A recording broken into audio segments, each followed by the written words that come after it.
There's a 7-year-old girl standing against a diner wall in the California desert, and she hasn't moved in 40 minutes. Not fidgeted, not cried, not asked for anything, just still. The way animals go still when they've learned that movement brings pain. The woman who brought her? Gone. Vanished through the back door like smoke off a cigarette. No note, no name, nothing but a worn stuffed rabbit pressed against the child's chest like armor. And the only man who noticed, really noticed, is a biker with a busted knuckle, a black jacket older than some marriages, and a past he hasn't spoken about in 3 years. What happens next will shake an entire desert town to its foundation. Stay with me, because this story doesn't let go. If it hits you, hit that like button, and drop your city in the comments. I want to know where in the world you're listening from tonight. The heat came in through the door the same way trouble always did, without knocking. It was the kind of July morning that turned the desert floor into a mirror, the kind where the asphalt shimmered at the edges and the distant mountains looked like they were dissolving. Ridgecrest baked under a sun that had no interest in mercy, and the Dust Bowl diner sat at the edge of Route 178 like a stubborn tooth that refused to come out. Sun-bleached wood, a screen door with a broken spring, neon signs that buzzed and flickered even at 9 in the morning because nobody had fixed the wiring in 15 years, and nobody planned to. Hank Mercer pulled his 2004 Road King into the gravel lot at 8:53, cut the engine, and sat for a moment with his hands still on the bars. He did that every time. Just sat. Let the engine tick down. Let the road noise drain out of his skull. 300 miles of 178 behind him and another 200 ahead of him, and somewhere in that arithmetic was a reason he was still moving, though he couldn't have named it cleanly if someone put a gun to his temple. 51 years old. Forearms like bridge cable. A jaw that looked like it had been shaped by someone who didn't care much about symmetry. A scar that ran from his left ear to his collarbone, silver white now, old enough to have its own history. He wore a plain black t-shirt under his cut, no patches beyond the Desert King's rocker on the back, and a single pin on the chest. A small iron cross, no religious meaning, just metal, just something a dead friend had given him 11 years ago in a Barstow parking lot. He swung off the bike, rolled his neck until something cracked, and pushed through the screen door. The diner smelled like coffee and grease and something faintly sweet, maple syrup warming on the counter. A ceiling fan turned overhead, doing nothing useful. 4 tables, a counter with 6 stools, a window unit. A sea that rattled and leaked condensation onto the linoleum. 2 truckers at the far table, heads down over plates. An older woman reading a paperback at the counter, not looking up. Hank took his usual stool, second from the left, back to the wall, sight-line to both the door and the kitchen pass-through, and waited. Deb Rayfield, who had been running the Dust Bowl since before Hank started stopping here, came out of the kitchen with a coffee pot in each hand and didn't bother with a greeting. She just set a mug in front of him, filled it black, and went back to whatever she'd been doing. That was why he liked this place. Nobody performed anything here. He wrapped both hands around the mug and let the heat work into his palms. His left hand still ached at the base of the ring finger. An old break, badly set, never fully right again. Cold mornings, long rides, they woke it up every time. He pressed the ceramic against it and stared at the counter and thought about nothing in particular. He almost missed her. She was standing against the far wall beside the coat hooks. There were 3 coat hooks in the Dust Bowl, in the desert, because the man who built the place had come from Minnesota and never fully adjusted. And she was holding a stuffed rabbit by one ear, and she was completely, absolutely still. 7 years old, maybe 8, but probably 7, small for her age in the way that sometimes came from not eating regularly. Brown hair, tangled at the ends, like it had been pulled into a ponytail days ago and slowly escaped. A yellow t-shirt with a faded print on the front, too large, hanging off one shoulder. Jeans, sneakers, both laces broken and retied in different places. Eyes that were dark and open and pointed at nothing specific on the floor, about 2 feet in front of her own feet. Not crying, not looking around, not doing the thing kids did when they were waiting. The fidgeting, the looking toward the door, the asking when. Just standing, pressed against the wall like she was trying to take up as little space as possible, like she had practiced taking up less space, like she had gotten very good at it. Hank turned back to his coffee. Deb came back out and refilled a creamer on the counter. Hank didn't look up. "She been there long?" he said, low. "About 40 minutes?" Deb's voice was flat. She'd seen things in this diner. Woman came in with her, got coffee, left about 20 minutes in, said she'd be right back. "She come back?" Deb looked at him, just looked. That was its own answer. Hank drank his coffee. He was not a man who got involved. That was not a philosophy he'd arrived at easily. It had been earned through a specific sequence of events across a specific number of years that had left specific marks, not all of them visible. He had learned the cost of caring about things that weren't his to carry. He had paid that cost. He knew the exact price. He looked at her again. The stuffed rabbit was missing one eye. The remaining eye was a black button, slightly off-center. The rabbit's ear, the one she wasn't holding, was bent at the base, re-sewn badly. Someone had tried to fix it, thread too thick, the repair more obvious than the original damage. One of the truckers got up, heavy boots on the linoleum, and moved toward the register. The girl didn't startle, didn't tighten, just registered the movement somewhere in her peripheral field and went still in a different way, the way a smaller animal registers a larger animal moving nearby. Hank set down his mug. He pushed back off the stool slowly because he was aware that a large man moving in the direction of a small child could register in a specific and very bad way, and he didn't want to register that way. He crossed the diner in no particular hurry, not direct, slight angle, like he was heading for the window instead of toward her, and stopped about 4 feet away and crouched down to her eye level. She looked at him. Her eyes were the kind of brown that looked almost black in low light, and they were older than her face. Not older in the way people said sometimes, precocious, bright. Older in the other way, in the way that meant something had happened behind them that shouldn't have happened yet. "I'm Hank," he said. Just that. Flat, not soft, not performatively gentle, because something told him that performed gentleness would register as wrong to her. She didn't say anything. "They make good pancakes here," he said. "I'm getting some. You want some?" She looked at him for a long moment. Her eyes moved to the counter, to the door, back to him, doing math he couldn't read the variables of. "Okay," she said. It was barely a sound, more like the shape of the word. He stood back up, moved to a booth by the window. Not the one nearest the door, not the one in the back corner, the middle one, sight-line to both. And sat down. Looked back at her. She hadn't moved yet. "I'll be right here," he said. She came. Slowly. Feet careful on the floor, like she was navigating something that might shift. She reached the booth and stopped at the edge of the bench seat. And then she didn't sit down. She stood there, both hands on the rabbit now, fingers working the worn fabric, and she looked at the bench seat with an expression that Hank couldn't immediately categorize. "You can sit," he said. "I can't sit down," she said. 3 words, quiet, without drama, without self-pity, without any of the weights a grown person would load onto that sentence. Just a statement of fact, the way she might have said the door is locked or the glass is empty. The room didn't react. The ceiling fan turned. The AC rattled. The truckers talked about mileage. Deb was behind the counter with her back turned, writing something. But something happened in Hank's chest that he would not have been able to name precisely, some seismic thing that moved through old fault lines. Not surprise exactly, more like recognition, like something he had been trying not to know, suddenly refusing to be not known. He understood what she had told him. He didn't say anything for a moment. He moved to the far side of the booth, made himself visible and still and unthreatening, and he said, "Okay." Just that. "Okay," he said again, and then he called Deb over and ordered 2 plates of pancakes and a glass of milk without making any of it a big thing. And when Deb's eyes went to the girl and something moved across Deb's face, recognition of the same order, the particular literacy of women who have seen this before, he met her eyes briefly and gave the smallest tilt of his head, and Deb nodded and went back to the kitchen. The girl stood for another moment. Then she moved around to the window side of the booth and very slowly, very carefully lowered herself.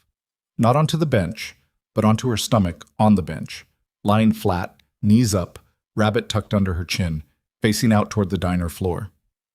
Hank looked out the window. The desert. A hawk sitting on a power line in the distance, motionless. "What's your rabbit's name, Ta?" he said. A long pause. "Captain," she said. "Good name." Another pause. "He lost his eye in a war," she said. Hank said, "Yeah, I can see that." And then, after a beat, "I've got a friend like that." She looked at him then, really looked at him.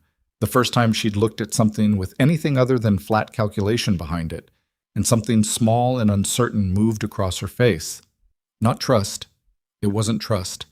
Trust took time and evidence, and this was the first 30 seconds of whatever this was, but something in the direction of trust.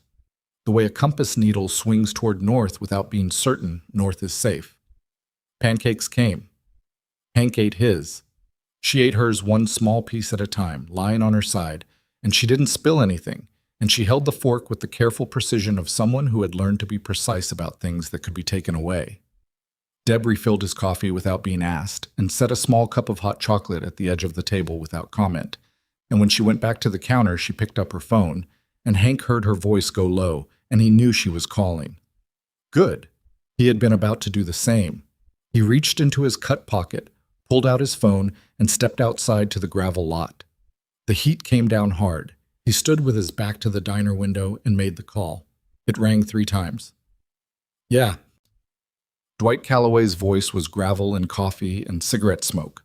The voice of a man who had been up since 5 because sleep was still a negotiation after 15 years back from overseas. "It's Hank." "I know. What?" "I'm at the Dust Bowl. I need you to make some calls. I need you to come quiet. No pipes, no revving. Just ride in and park and come inside and be calm." A pause. "What kind of situation?" Hank looked at the hawk on the power line. It still hadn't moved. "A kid," he said. 7, maybe. "Girl. Someone left her here. She can't sit down, Dwight." The pause on the other end was different now. A specific kind of silence. The kind that lived in men who had seen certain things and never entirely recovered from the seeing of them. "How many you need?" Dwight said. "However many you can get here quiet." "Give me 40 minutes." Hank hung up. He stood in the heat for another moment and then went back inside. Shelby. He would learn her name in the next 10 minutes when Deb came back from her phone call and crouched down near the booth and spoke to her softly, and the girl said, Shelby, like she was testing whether the word still worked, had finished half her pancakes and fallen into a kind of half-sleep, lying on the booth bench with Captain tucked under her chin and her eyes most of the way closed, watching the room through the thinnest possible gap. Not sleeping, not safe enough to sleep, just resting where her eyes could still see. Hank sat across from her and drank his coffee and didn't move and didn't speak and tried, deliberately and consciously, to become the least threatening thing in the room. He was not a man built for stillness. He had spent most of his adult life in motion. Road miles, bar fights, deployments he didn't talk about to people who hadn't been there, years of high-speed chaos that had left him with 3 screws in his right shoulder and a ringing in his left ear that sometimes got loud enough to drown out whole conversations. Stillness had always made him itch. Stillness meant nothing was moving, and nothing moving meant whatever was wrong hadn't been addressed yet. But he sat still. He sat still, and he watched Shelby's chest rise and fall, and thought about nothing useful. 15 minutes later, Deb came out from the kitchen again and pulled a stool up near the pass-through, close to the booth, and sat with her arms crossed and her jaw set, and she said, quietly, so only Hank could hear, "I called county. They said they'd send someone. Probably an hour." "Okay. She tell you anything?" "No." Deb was quiet for a moment. She was 63, heavy-set, hair gone white and kept short, and she had a face that had been through weather in multiple senses of the word. She looked at Shelby on the bench, and the muscles in her jaw tightened briefly and then relaxed into something harder and more permanent. "First time I saw it," Deb said, so quietly Hank almost didn't catch it. "I was 26. Different diner, different state, different little girl." She paused. "Same rabbit." Hank didn't respond to that. There wasn't a response for it. "What was that little girl's name?" he said. Deb looked at him. "Audrey," she said. What happened to Audrey? A very long pause. I don't know, Deb said. That's the part that never left me. She stood up, picked up the stool. I called before then, too. They came. They took her. After that, she shrugged. It was a shrug made of 27 years of not knowing. After that, it was just paperwork, system, whatever the system does. She went back behind the counter. Hank looked out the window. The hawk was gone from the power line. They arrived in the order Dwight had called them, which was the order of how close they'd been and how fast they'd dressed. Rex Holloway came first, 30s, thick through the neck, hands that looked like they'd been borrowed from someone larger, a quiet face that people consistently underestimated until the moment they stopped.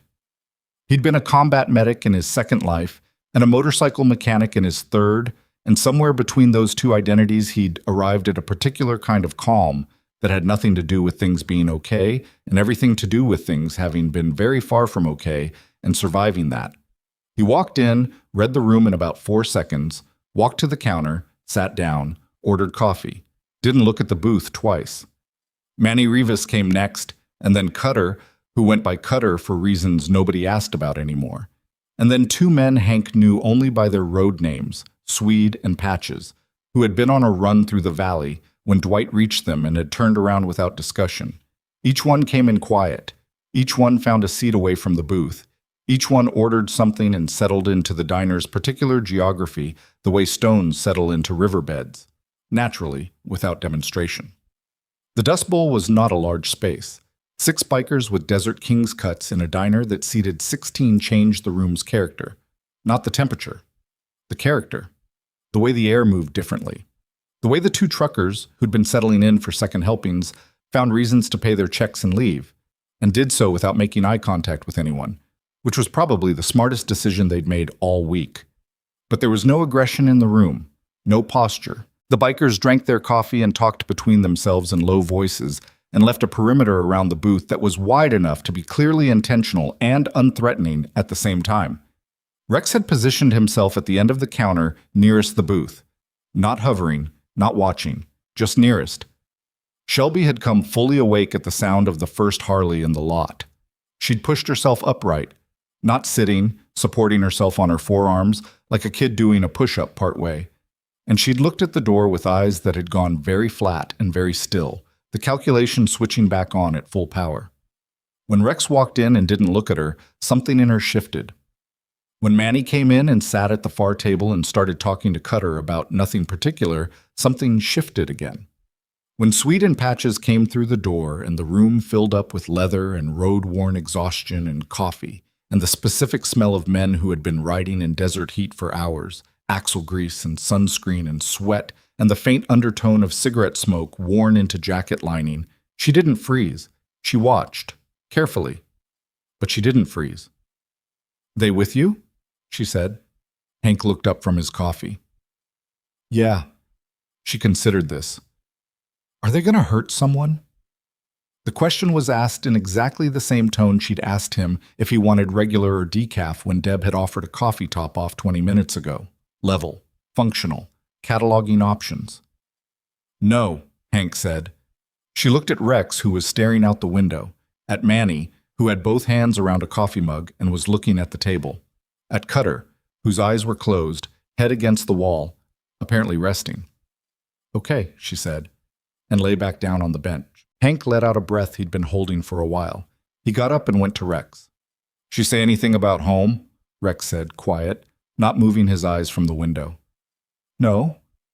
"What do you know?" "Nothing solid. She can't sit up. She's been here since before 8. The woman who brought her left and didn't come back. She's carrying it all in her face if you know how to read it." Rex nodded slowly. "I know how to read it." He turned his coffee mug a quarter turn. "I've read it before." This was not said sentimentally. Rex said it the way he said most things. Flat, factual. The sentiment buried under so much scar tissue, it was only visible in the choice to say it at all. "CPS is coming," Hank said. Rex made a sound that wasn't quite a word. "I know," Hank said. "Last time we had something like this," Rex said, and then didn't finish the sentence, which meant the last time had ended in a way that neither completed the thought properly nor disappeared cleanly. Hank went back to the booth. The county CPS worker arrived 53 minutes later, not 1 hour. Her name was Jackie Dorrell. She was in her early 40s, dark-haired, wearing a county lanyard and carrying a canvas bag that had seen better years. She came through the door and took in the room. Deb, Hank, at the booth, 5 large men in motorcycle cuts distributed across the diner, a small girl lying on a booth bench, and her face cycled through something complicated before it settled back to professional. She went to Deb first. Deb talked to her quietly for 2 minutes. Then she came to the booth. She crouched down at Shelby's eye level, similar to what Hank had done, and introduced herself, and asked Shelby's name, and Shelby gave it, and Jackie went through the gentle scripted portion of the conversation with the careful cadence of someone who had done this specific thing many times and had not yet, somehow, stopped caring about the doing of it. Then she asked Shelby if she could stand up for her. Shelby looked at Hank. Hank gave her nothing. No nod, no signal, just steady presence, the message being, whatever you decide is yours to decide. She read it. She looked back at Jackie and said, I can't really stand up good right now.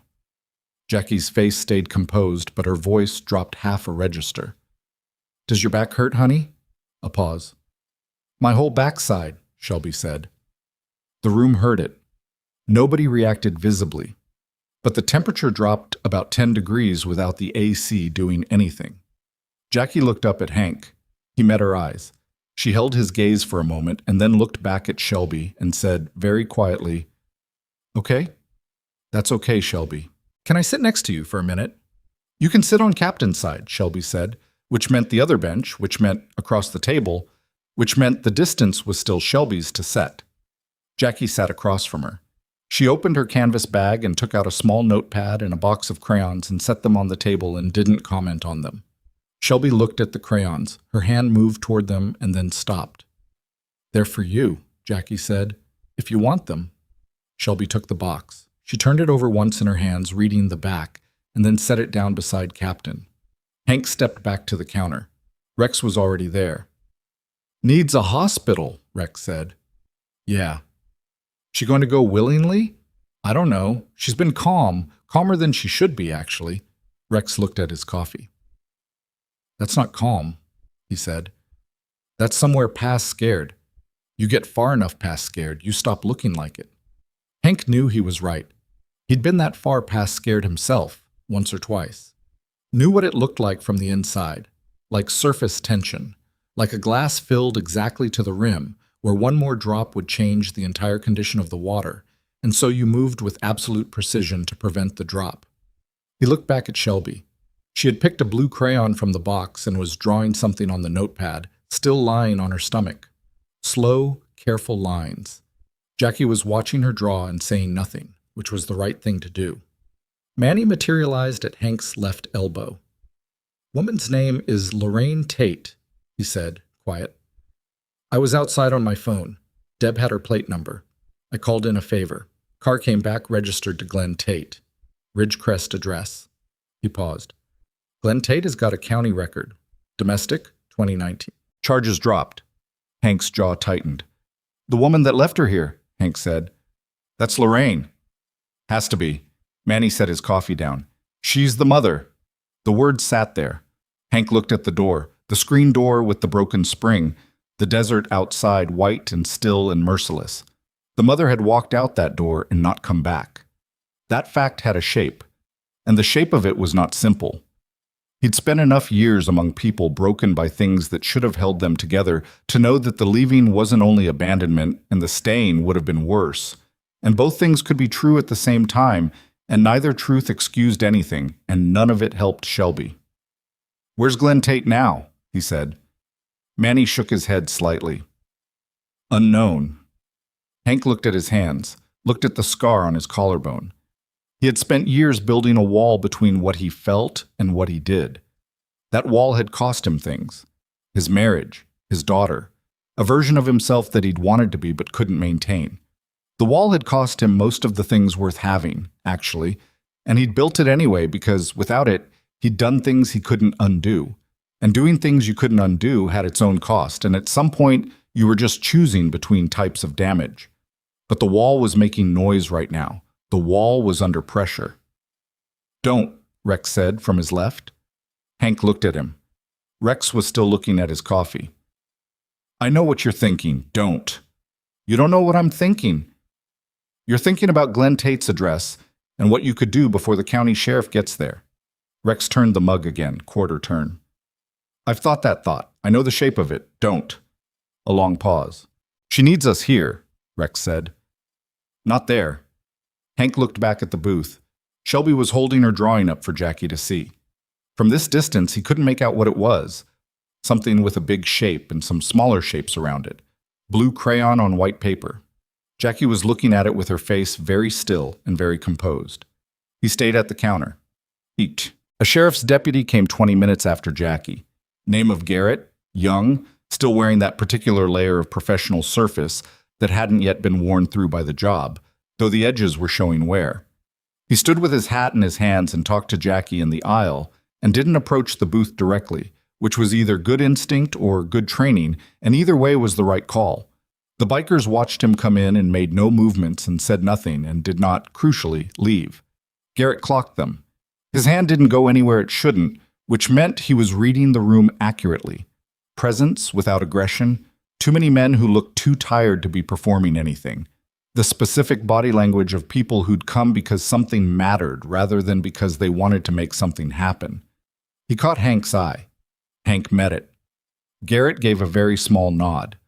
Hank gave nothing back. That was its own communication. Jackie called for an ambulance.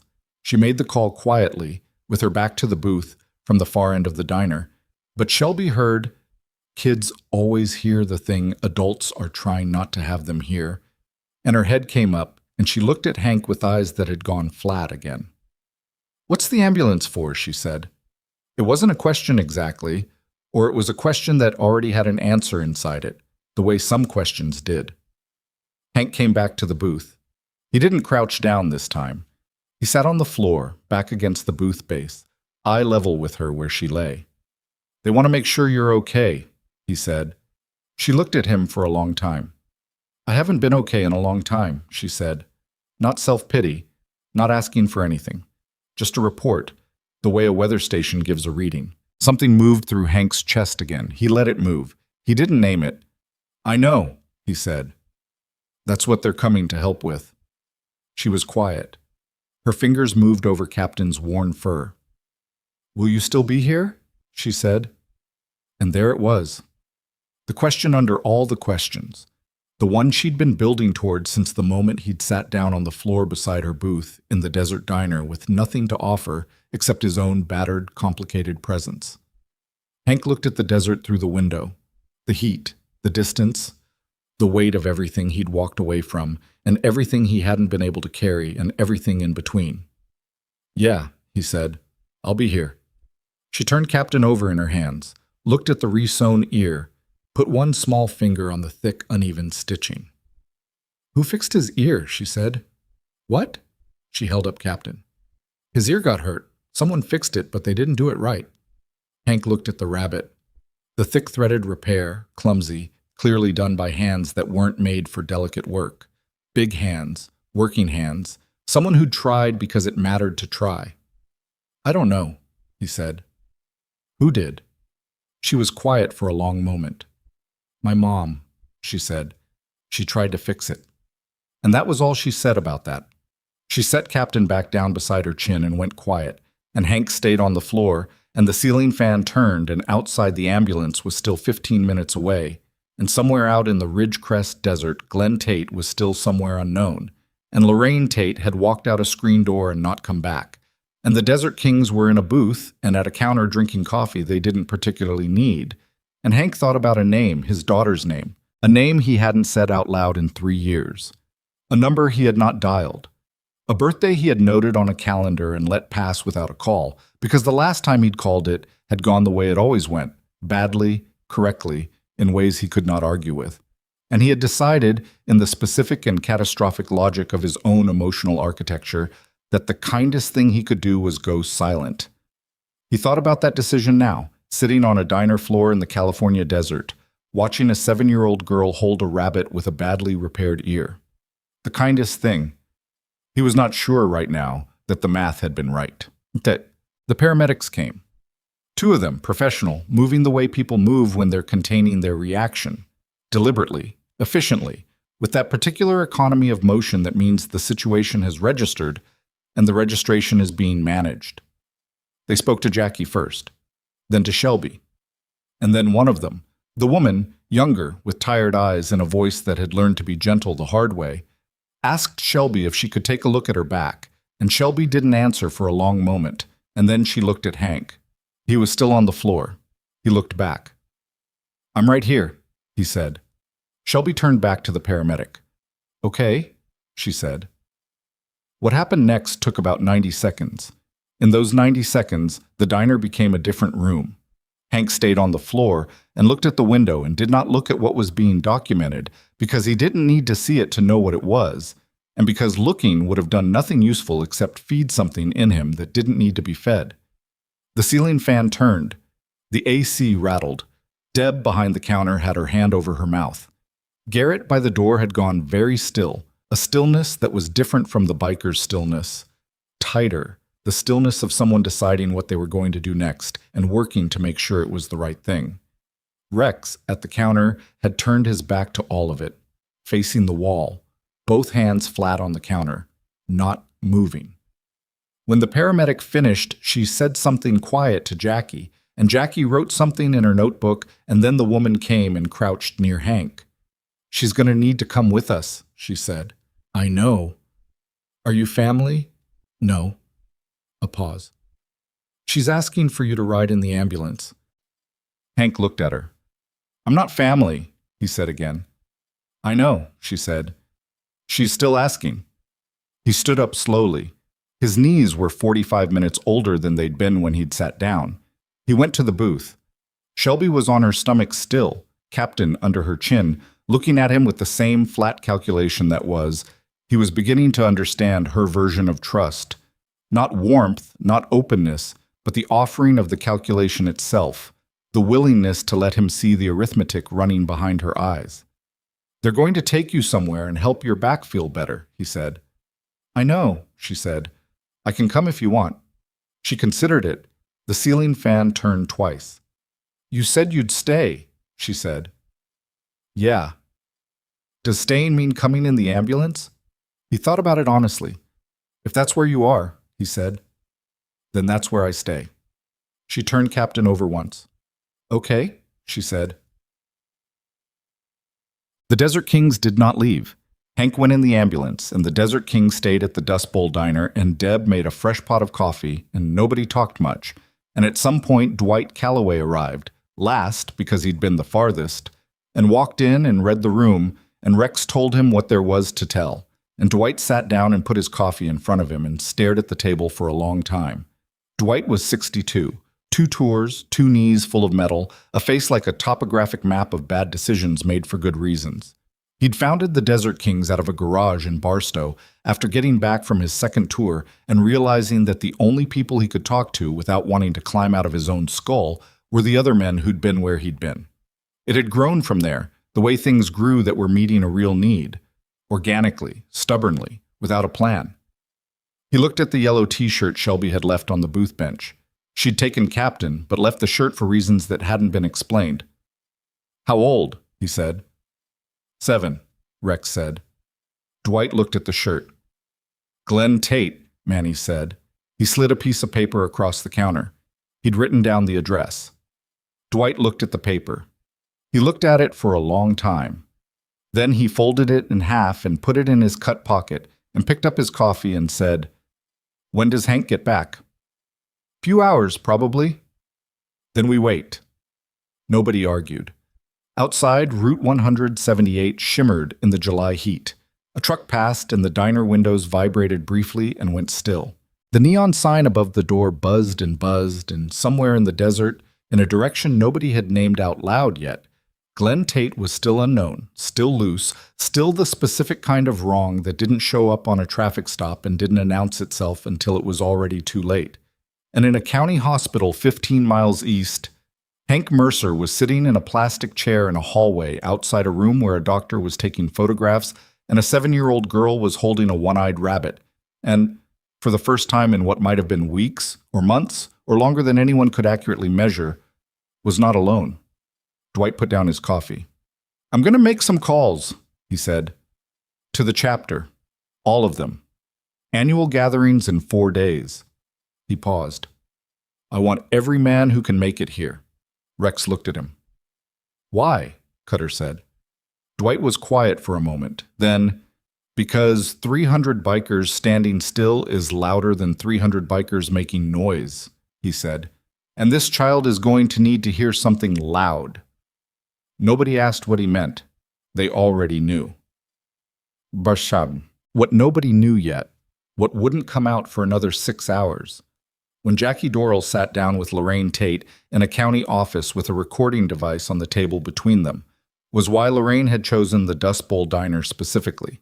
Not a hospital, not a police station, not a church or a school, or any of the official places that existed for exactly this kind of emergency. A diner full of bikers. When Jackie asked her, Lorraine Tate, thin, 34, with a cast on her left forearm from something that had happened 2 weeks ago and been documented as a fall, looked at her hands and said, "I've driven past that diner for 3 years. I've seen those men outside it, the big ones with the jackets." She paused. Glenn's scared of them. He's scared of most things, but those men, the bikers, they're the only ones he crosses the street for. She looked up. I figured if there was somewhere he wouldn't follow her. She stopped. Her voice had broken on the last word. She put her hand over her mouth and pressed hard. "He won't go near those men," she said, behind her hand. "He never has. It's the only place I knew she'd be safe until I could—" And then she stopped again because the "until" was a complicated word, the most complicated word in the sentence, the word that contained everything she had and hadn't done and been and tried and failed to be. Jackie wrote it down. In the hospital hallway, Hank's phone buzzed. A text from Manny. Dwight's making calls, 300 riders, 4 days. Hank read it. He looked up at the door to Shelby's room. A nurse was moving down the corridor. Someone's monitor beeped steadily from a room further down. He put his phone away. He thought about the paper in Dwight's pocket, the address. Glenn Tate, somewhere in a direction nobody had named yet. In a house where something had been happening for however long it had been happening, in a town that had filed a report in 2019 and let the charges drop. He thought about old instincts, about walls, about the difference between what felt right and what actually was.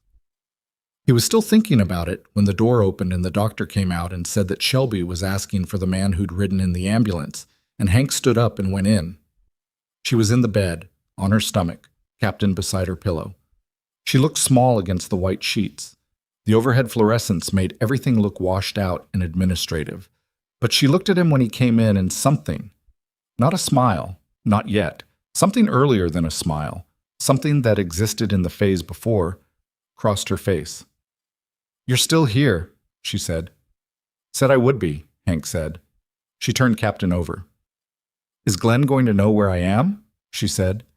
The question dropped into the room like a stone into water, and the rings spread outward, and Hank stood in the wash of them, and he thought about what he knew and what he didn't, and what Dwight had said in the diner about 300 bikers, and what Lorraine had said about the only place she knew would be safe. And he made a decision. Not about Glenn Tate, not yet. About this room, about this moment, about what staying meant when you said you would stay. "No," he said. "He's not going to know." Shelby looked at him, doing the math again, running the calculation, and then she put Captain down and closed her eyes. Outside, Route 178 ran west toward Ridgecrest and east toward nothing in particular, and somewhere on a cell tower, Dwight Calloway's calls were going out across the southwest, and men who had learned the hard way what it cost to look away from things were picking up their phones, and in 4 days the desert was going to hear something it had never heard before. 300 engines going silent all at once.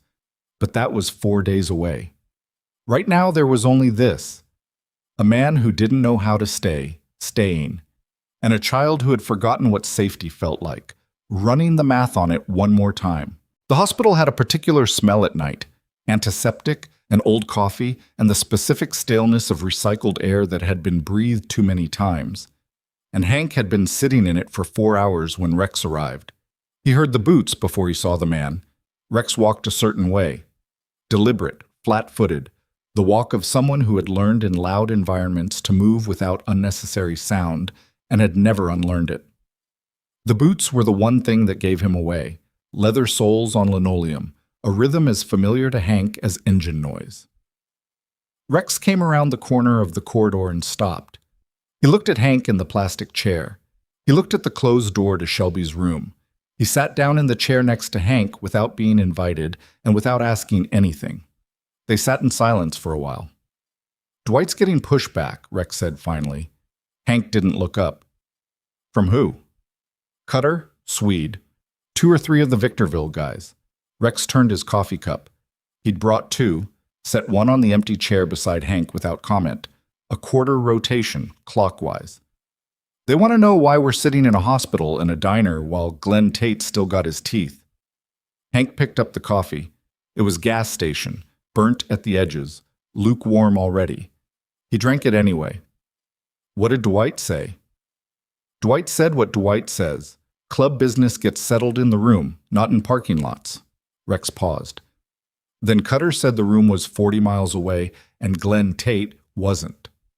Hank looked at the door. "How bad is the pushback?" he said. "Not bad enough to move on yet.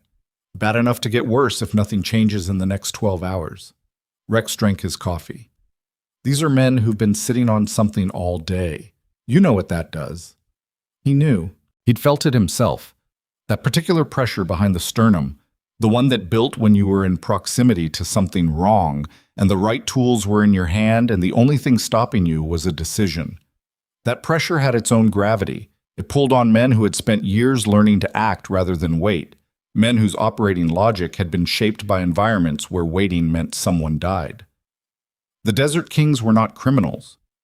That was a distinction that mattered, that Hank had made deliberately and defended more than once. They were men who had been through things that marked you, who had found in each other a kind of comprehension that the rest of the world mostly didn't offer, who rode together and worked together and showed up for each other with the consistency that civilian life rarely produced. They had a code and they kept it, and the code did not include going to a man's house in the dark. But the code was a living thing. It breathed. It had pressure points, and Glenn Tate was a pressure point. "Tell Dwight to hold the room," Hank said. "Dwight's holding it. I'm telling you the room is harder to hold than it was this morning." Hank said nothing. "Hank," Rex set his cup down. He turned and looked at him directly, which Rex rarely did. Rex was a side-glance man, peripheral, said most of what he had to say to the middle distance. When he looked straight at you, it meant the thing he was saying required the full signal, no ambient noise. "If you've got something to say to Dwight about what comes next, you should say it tonight, before the Victorville guys get restless enough to say it for you." Hank thought about the paper in Dwight's pocket, the folded address, the way Dwight had looked at it before putting it away. Not decisively, not with finality, more the way you put something in your pocket when you hadn't decided what to do with it yet, but weren't ready to throw it away either. "I'll be there in an hour," Hank said. Rex nodded, stood, picked up his coffee, started walking. "Rex," Hank said. Rex stopped. "The doctor said something about a timeline," Hank said. "The injuries. How long they'd been accumulating." He stopped, looked at his hands. "Minimum of 8 months." Rex stood with his back to Hank, a long pause. "Yeah," Rex said, and walked. Shelby was awake. He'd thought she was asleep. The lights were dimmed. Her breathing had been slow and even the last time he'd checked. But when he pushed the door open, she turned her head and looked at him with those old-for-her-age eyes and said nothing, just tracked him across the room to the chair. She was still on her stomach. "Would be for a while," the doctor had said, matter-of-factly, in the hallway, with a clipboard. Hank had listened to the specifics and filed them in a part of his mind that was separate from the part he needed to function. Because if he let them all into the same room at the same time, something would break that he couldn't afford to have broken yet. "You don't have to stay," she said. "I know." She turned Captain over. Right side up, wrong side up, right side up. "My mom used to leave when she said she'd stay," she said. Not accusatory, just the record, stated for accuracy. "I'm not your mom," Hank said. A pause. "I know," she said. Captain went right side up and stayed there. "There are more men outside," she said, "in the parking lot. I can hear the motorcycles." "Yeah, those are my guys." "How many guys do you have?" "Few tonight, more coming in the next few days." She thought about this. Why? Because that's what they do. Something matters. They come.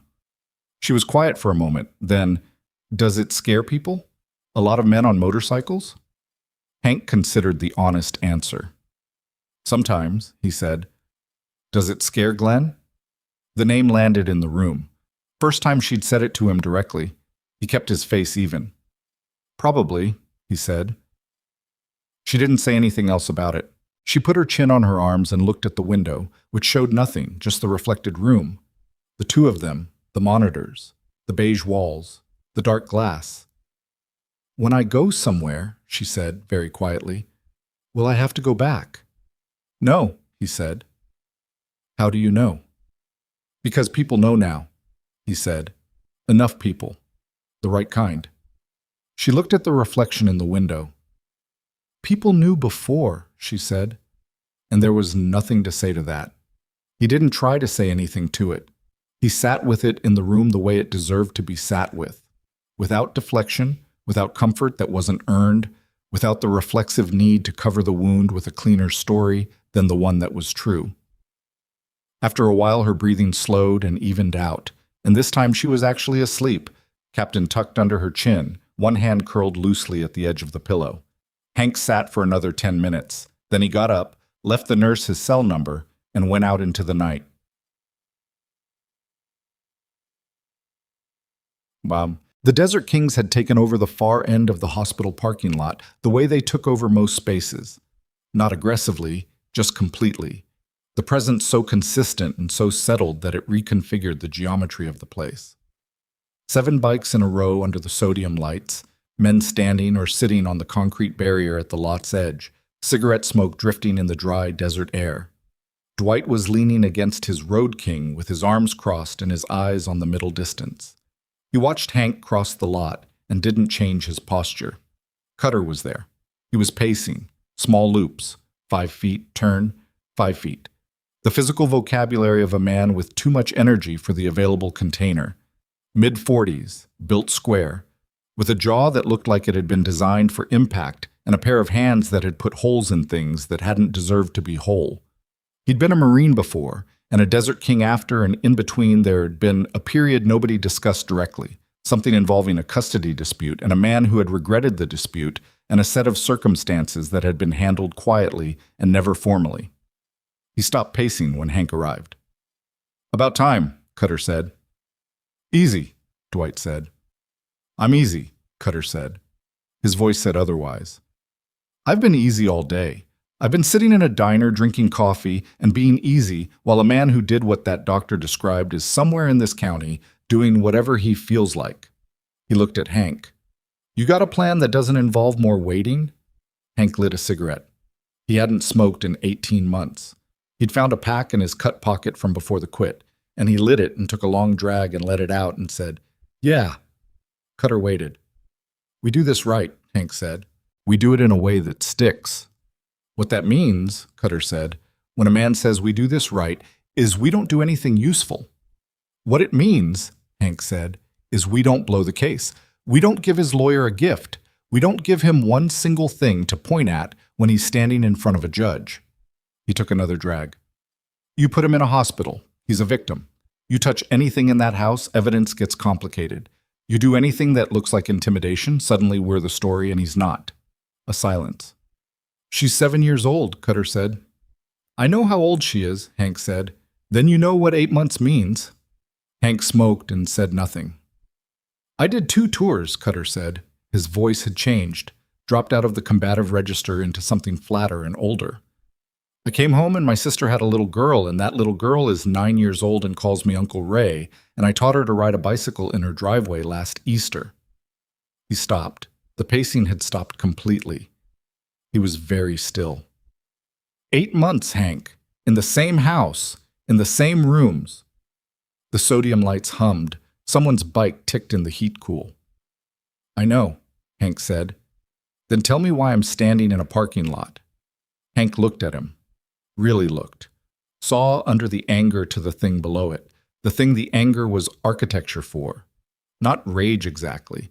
Not the desire for violence exactly, but the specific anguish of a man confronted with something that should not have been allowed to happen, and understanding, at the molecular level, that it had happened, that it had been happening, that the world had continued to turn while it happened and would continue to do so. That was what he was really saying, not, I want to hurt him, though he did. Underneath, how does a world where this happens continue to be the world? Hank had sat with that question in various forms for 30 years. He didn't have the answer. Because she asked me if I'd still be there, Hank said. When she woke up. He dropped the cigarette, stepped on it. I need to be there. That means I need to not be in county custody. Cutter looked at him for a long time. Then he turned and walked to his bike and sat on the concrete barrier with his back to the group and lit his own cigarette and stared at the desert darkness past the lot's edge. Dwight pushed off his Road King. Garrett called me, Dwight said, quiet, moving to stand beside Hank. Deputy, he's been in contact with the county DA. They've got enough for a warrant. Glenn Tate's known address is his sister's place in Inyocairn, 40 minutes north. They're going at 6 a.m. Hank nodded. He said, Dwight paused. He said if we happened to be visible in the vicinity, not at the house, not in his way, just visible, it wouldn't complicate anything. Hank looked at him. His word, Dwight said. Visible. He used it twice. Something about that landed differently than Hank expected. The deputy, young, still surface polished, had been reading the room all day, had understood what the Desert Kings were and weren't, and had made a deliberate choice about what to tell Dwight and how to tell it. Some people surprised you. All right, Hank said, but not until 6. Tonight, nobody moves. Dwight nodded. Hank looked at Cutter's back, at the line of his shoulders, at the cigarette burning in his hand. He gonna hold? Hank said quietly. Dwight followed his gaze. Cutter's good, he said. He's loud and he's good. He'll hold. A pause. You should know, Dwight said, that Manny found something else. When he was running the plates, the history. He reached into his cut and took out a folded piece of paper. Not the same one as before. Different. Handwritten in Manny's cramped script. He held it out. Hank took it. Unfolded it. Looked at it. His jaw tightened. 2019. Domestic disturbance, charges dropped, reason listed as complainant recanted. And then below that, a note. Neighbor complaint. Same address. 2021. Responding officer documented minor present. No action taken. And below that, school district attendance flag. 2023. Irregular attendance. Follow-up listed as completed. Outcome blank. A system had touched this situation. 3 times. At different points. Different arms of the same machinery, each one making a notation and then releasing the handle. Each one releasing the handle. He folded the paper, put it in his pocket. Where'd he get this? Hank said. He's got a contact in county records. Don't ask the particulars. Hank looked at the hospital building. The lit windows scattered across the face of it like something that had been thrown and broken. The CPS worker, he said. Jackie. She know about this history? She's got access to the same records. Probably does by now. She gonna do right by Shelby? Dwight was quiet for a moment. She seemed like someone who gives a damn, he said carefully, which is something. I've seen people in that job who'd been at it long enough that the giving a damn had worn through. She didn't look worn through yet. Yet. Hank thought about Deb in the diner, about Audrey, the little girl Deb had seen 37 years ago, about the word yet, and how much work that word did when you applied it to people who were supposed to catch the ones falling through cracks. He pulled out his phone, looked at it. 3 missed calls. 2 from a number he didn't recognize. County hospital, probably. Administrative. 1 from a number he recognized completely. His daughter's number. He stared at it. She hadn't called him in 14 months.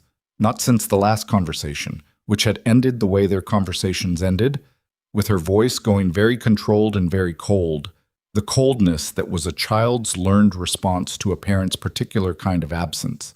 The coldness that said, I have stopped expecting anything so that you cannot keep failing to provide it. She had called him. While he was in the hospital with Shelby. While he was in the parking lot. 3 hours ago. He stood in the parking lot with his phone in his hand and looked at her number and felt something that he could not afford to feel completely right now and could not afford to not feel at all, and in the end he put the phone in his pocket. Later. After. He told himself this, and almost believed it. He went back inside at midnight. The nurse, different one now, night shift, a man named Torres with the broad-shouldered patience of someone who had worked pediatric nights for years, told him Shelby had been awake briefly, asked about him, been told he'd be back, gone back to sleep. She asked if the motorcycles were still outside, Torres said. What'd you tell her? Told her I'd look, he paused. Told her they were. Hank nodded. She said okay, Torres said. Went to sleep in about 4 minutes. Hank went in and sat in the chair in the dark and listened to the monitors and let his mind go through the machinery, the warrant, in Yokern, 6 a.m., Glenn Tate's face, which he'd never seen but could construct precisely from the data he had about what Glenn Tate had done. He sat with that construction for a while and then deliberately took it apart, component by component, and put it in the part of his head that was separate from the part he needed functional. At 2 a.m, his phone buzzed. A text from Manny. Lorraine Tate is talking to County. Full statement. He read it twice. He thought about Lorraine. 34 years old, cast on her left arm. A daughter she'd driven to a diner full of bikers because it was the only place she knew Glenn was afraid of. A rabbit ear she'd tried to fix with thread too thick for the job. He thought about the moment she'd walked out that screen door, the specific weight of it, what it meant that she'd done it, and what it meant that she hadn't stayed, and how those two things coexisted in the same action and couldn't be separated and didn't need to be, because both were true and both mattered, and neither one was the whole story. He'd met men who'd done things they couldn't fully explain or defend. He was one of them. The logic of those moments was its own country. You could not navigate it with a map drawn from the outside. He wasn't sure how he felt about Lorraine Tate. He was sure he didn't have the right to be simple about it. He put the phone away and looked at Shelby sleeping and thought about his daughter. Her name was Kate. She was 26. She lived in Portland. She worked for an architecture firm and had a cat named something he didn't know because the last time he'd known details about her daily life, she'd been in college and had a different cat. And he sat with that gap, the 14 months, the years before those 14 months, the slow recession of contact that had looked from the outside like mutual and reasonable drift, and from the inside, his inside, was something he'd enabled at every junction point where he could have chosen otherwise. He had been afraid mostly. That was the thing he hadn't told anyone, including himself until recently. Not afraid of Kate. Afraid of what he was when he was her father. The version of himself that had missed things, gotten things wrong, been somewhere else when he was needed, and been somewhere else when he wasn't needed, and done the same inadequate math that his own father had done, which was the math of men who confused presence with proximity and called themselves there when they were only nearby. He had pulled back because he was afraid of being that version of himself. And in pulling back, he'd become it anyway, completely, with no mitigating contact. He had been very stupid for a very long time. The monitor beeped steadily. At 4 a.m, Shelby woke up briefly, saw him, said, "Still here," not quite as a question, and he said, "Yeah," and she closed her eyes again. Boom. At 5:45, Hank stood up, stretched until his spine cracked at 3 points, and went outside. The desert in the hour before dawn was a different place. The heat still banked in the earth from the day before, but the air above it carrying a cool that would burn off completely by 8. Stars still visible in the west. The parking lot quiet except for the distant sound of a truck on 178. The Desert Kings were still there. 6 men. Some had slept in the lot. He could see the particular rumpledness of men who had used leather jacket as pillow and concrete as mattress and counted it no hardship. Cutter was awake, sitting on the concrete barrier, smoking, looking at nothing. Dwight was talking quietly on his phone, back turned, voice too low to carry. Rex came and stood beside Hank. "Garrett's team moves in 20 minutes, Rex said. "Yeah." Dwight's got 4 men riding up toward Inyokern, not to the house, to a point on 178 about a mile south, just to be on the road. Hank nodded. "You staying here?" Rex said. "I'm staying here." Rex looked at him. "She's going to need somewhere after the hospital," Rex said. "The county's going to find her placement, but county placement takes time, and in the meantime she needs—" He stopped, started again. "She needs someone who's already been the thing she checked for when she woke up." Hank said nothing. "I'm not saying you sign a paper," Rex said. "I'm saying be the thing she checks for until there's somewhere solid." Hank looked at the hospital. "I don't know how to do that," he said.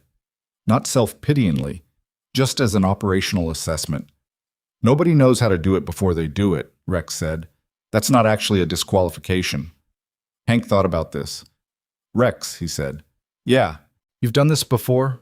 Not this exactly, but adjacent." Rex was quiet for a moment. "My nephew," he said, "after my brother. After what my brother's wife left." He paused. 3 years. "How is he now?" 18. Wants to be a veterinarian." Rex's voice was as flat as always. But underneath the flat, very far underneath, there was something that might have been the word miracle, except Rex would never use that word. "Scared of motorcycles. The irony is not lost on me." Hank almost smiled. Almost. "All right," he said. His phone buzzed at 6:17. A single text from Dwight. Got him.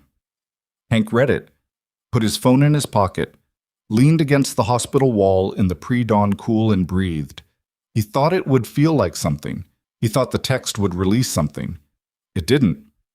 What it did was change the shape of the problem. One variable resolved, the rest still standing, the work still ahead of it, the actual distance between Shelby and OK still vast and specific and long.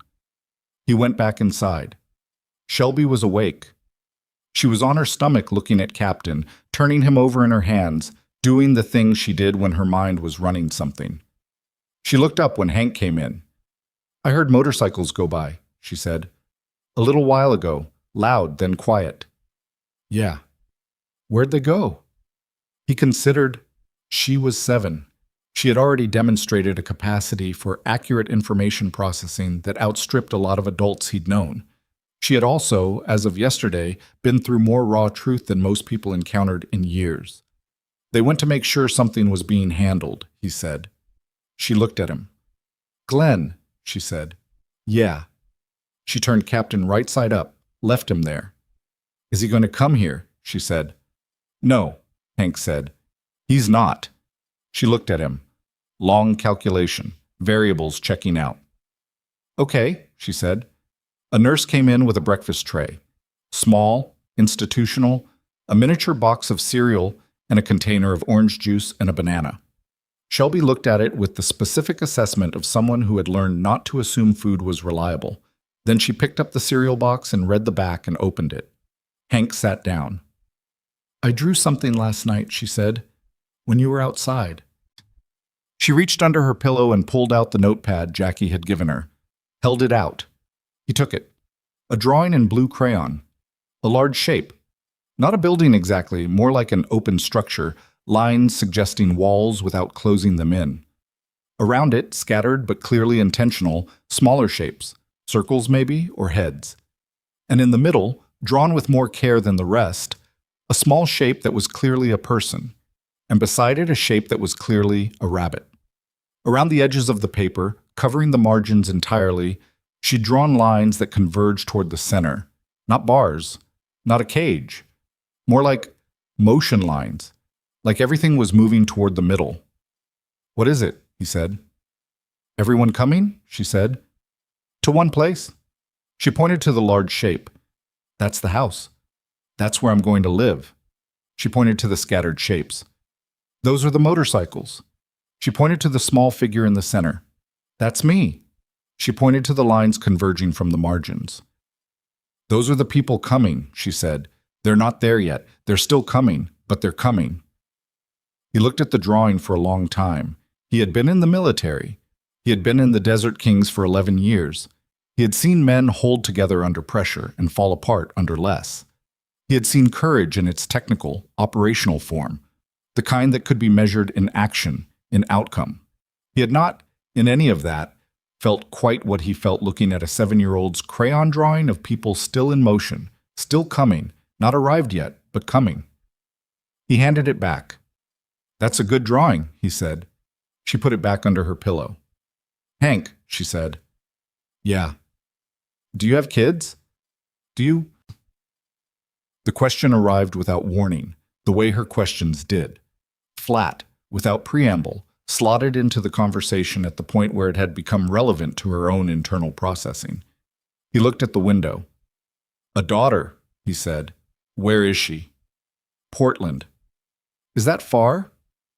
1,500 miles. She was quiet. "Do you talk to her?" "Not as much as I should." "Why?" He thought about the honest answer. "I got it wrong," he said, "with her, for a long time. And then the wrong had been going on so long I didn't know how to start getting it right." She considered this with the same arithmetic she applied to everything. "Captain's ear got wrong," she said. "My mom fixed it wrong, but she fixed it." She paused. "It's still wrong, but it's also fixed." He looked at her. She was looking at Captain, not at him. "That's not bad, Shelby," he said. She shrugged, small movement, like it was obvious. Maybe it was. Maybe it took being 7 years old and lying on your stomach in a hospital with a one-eyed rabbit to see the obvious thing clearly.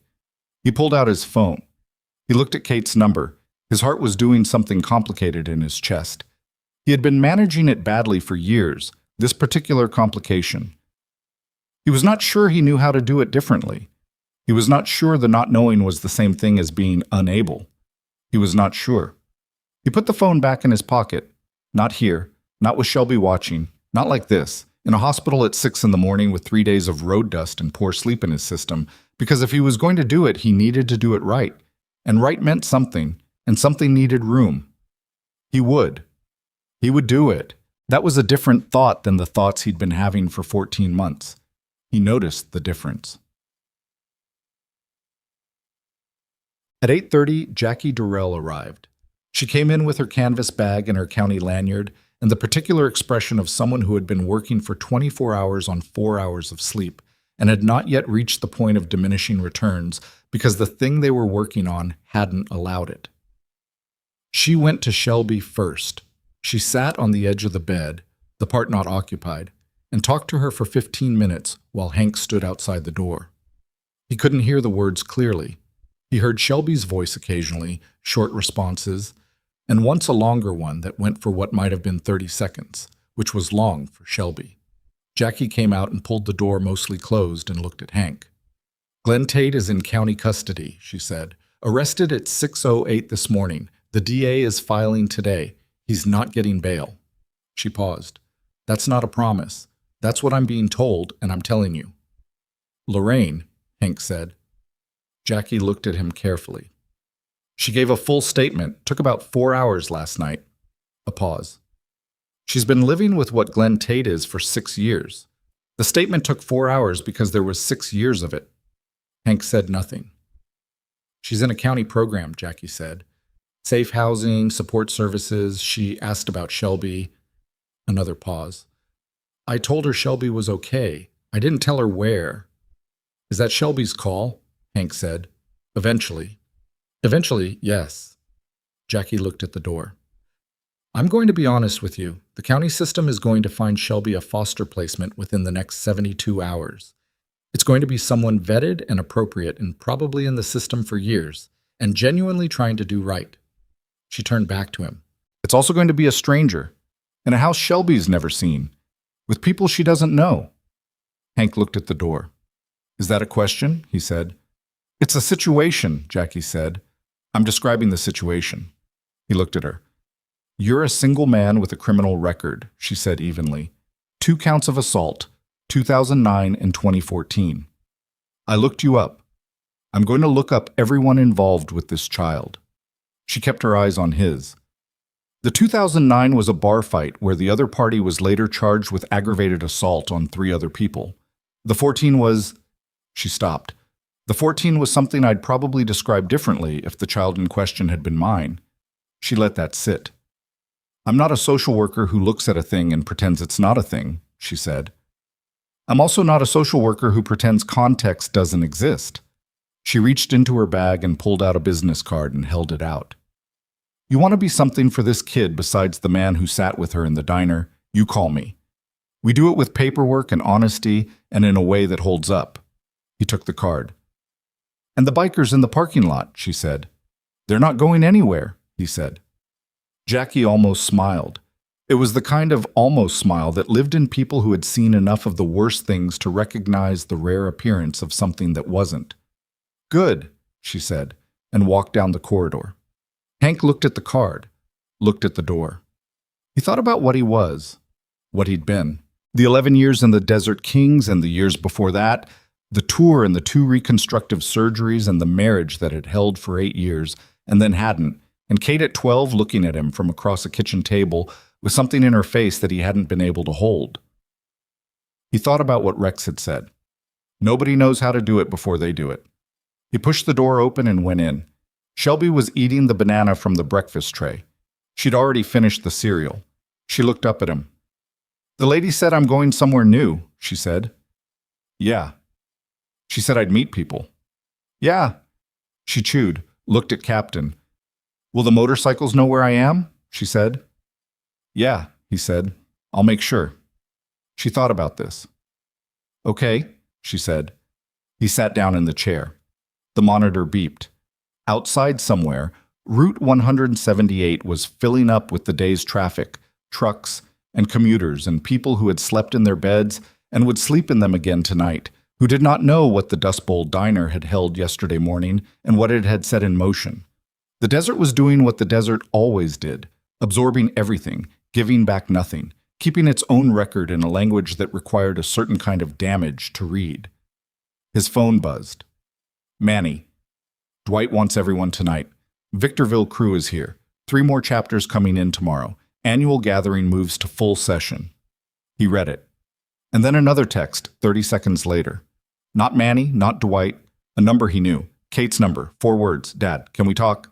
He sat in the plastic chair in the hospital room in the California desert, with the morning coming in hard through the window and Shelby eating her banana and Captain watching from the pillow with his single-button eye. And the weight of 4 words from Portland was somehow heavier than everything else in the room combined. He had told Shelby, I'll be here. He had told himself, later.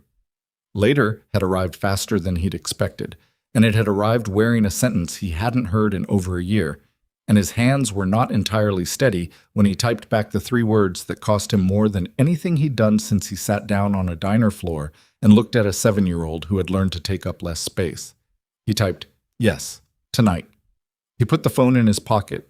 He looked at Shelby. She was looking back at him with the calculation running behind her eyes, and then she said very quietly, was that her? He didn't ask how she knew. She had read the room. Yeah, he said. She turned Captain right side up. Good, she said. The window showed the desert full and white and merciless in the morning sun, and 300 miles west of them the Pacific was doing what oceans do, indifferent and enormous. And somewhere in the county a man named Glenn Tate was sitting in a cell with paperwork building around him like a tide. But none of that was in this room right now. In this room there was a man learning the shape of staying, and a child who had been surviving on the math of nothing coming and was now, very carefully, recalculating. But not everyone in the Desert Kings was willing to let the system carry the weight. And what happened at the Victorville crew meeting that night would change the calculation entirely. For Hank, for Shelby, for Dwight, for a man named Glenn Tate, who did not yet know that 300 men with nothing to prove had learned his name. The Victorville crew had taken over the back half of Deb's parking lot by 7 that evening, 8 bikes in a line that hadn't been there at noon, and the men who rode them carried a different energy than the Desert Kings who'd been there since morning. Tighter, less settled, the body language of people who hadn't yet decided how long they were staying or what they were staying for. Hank arrived from the hospital at 7:20. He'd left Shelby with Torres on the night shift and Jackie's card in his pocket, and Kate's text sitting in his chest like a coal that hadn't decided yet whether it was burning or cooling. He pulled into the lot, cut the engine, and sat. He knew the Victorville crew. Not well. Well enough. Their chapter president was a man named Boyd Ressler, late 50s, former county sheriff's deputy, which was an irony everyone in the Desert Kings had made peace with over time because Boyd had left the department for reasons that were a matter of public record and had involved a captain who thought certain complaints didn't require investigation. Boyd's chapter ran a legitimate auto body shop in Victorville and had a loose but functional relationship with 2 different county social services programs because Rex had introduced them 5 years back. Boyd was leaning against the diner wall when Hank walked up, arms crossed, face that looked like it had been left out in weather. "Heard about the girl," Boyd said. "Yeah," Hank said. "Heard Cutter got loud." "Cutter's loud. He's also here." Boyd looked at him. "There's a thing you need to hear," he said. "Before the full session, just you and Dwight." Something in the way he said it, not the words, the shape of the breath around them, made the back of Hank's neck tighten. "Now," Hank said. "10 minutes ago," Boyd said. Dwight was inside at the corner table with a coffee going cold in front of him.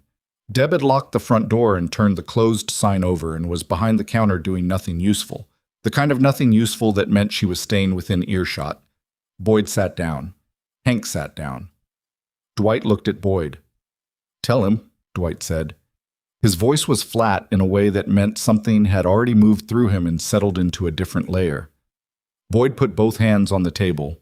He had a ring on his right hand, a Desert King's ring, same as the others, and a scar across the back of his left from something he'd taken in the line of duty before the duty had stopped making sense to him. He looked at the table surface like he was reading something written there. "Glenn Tate," he said. "He's in county custody," Hank said. "He was in county custody." Boyd looked up. "He made bail at 4:15 this afternoon."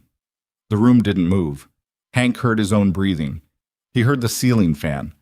He heard the neon sign buzzing outside the window, the same buzzing it always did. "The DA said," he started. "The DA filed. The judge set bail at $120,000. Glenn Tate's brother-in-law put up the property." Boyd's voice was steady, the steadiness of a man delivering something he wishes he didn't have to deliver and has decided that the delivery requires no performance. He walked out of county at 4:15. "Where is he now?" Hank said. "Unknown." Hank put his hands flat on the table. He felt the wood grain under his palms, the worn smoothness of it, 15 years of elbows and coffee mugs. "Garrett," he said. "Garrett's been notified. There's a condition of release, 500 yards from the child, the mother, or the family residence. On paper."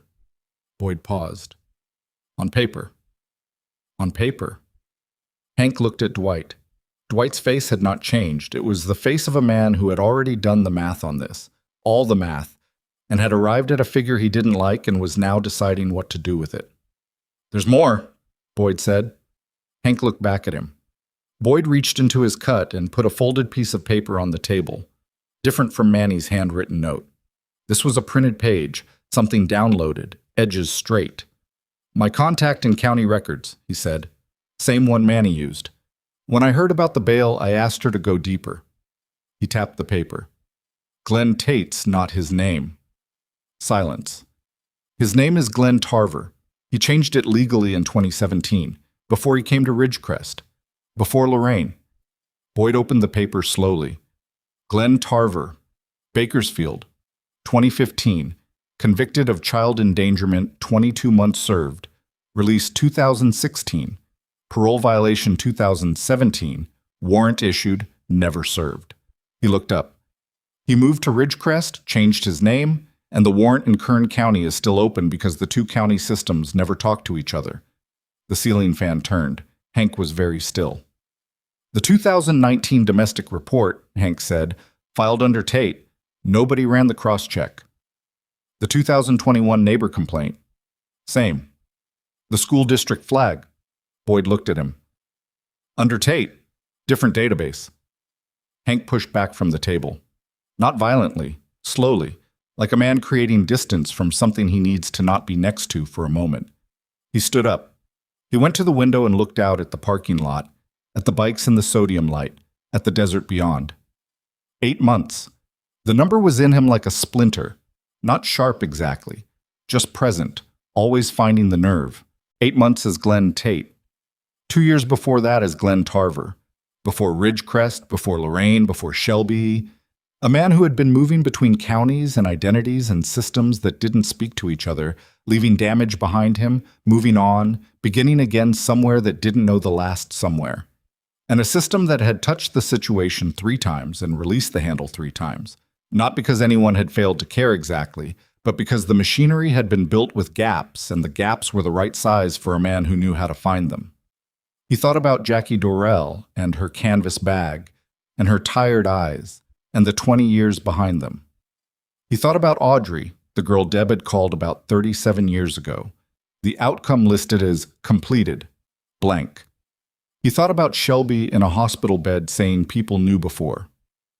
He knows where the hospital is, Hank said. His voice came out even, which cost something. He knows where his daughter was taken, Boyd said. Yeah. Hank turned from the window. Garrett, he said again. I've been on the phone with him for 2 hours, Dwight said. He's got a car outside the hospital. He's filing an emergency motion to have the bail revoked on the Kern County warrant. That takes a judge signing off, and the judge who can sign off tonight is, he paused, unavailable until morning. Morning. Hank looked at the clock above the counter, 7:48 p.m. He looked at Dwight. How many men have we got? He said. Dwight didn't answer immediately. Hank, Boyd said, how many men? 14 here, Dwight said. 3 more hours out. Full session tomorrow brings it to near 300. He looked at him. Tonight it's 14. Hank crossed back to the table. He stood with his hands on the back of his chair, not sitting. Garrett's car outside the hospital, he said.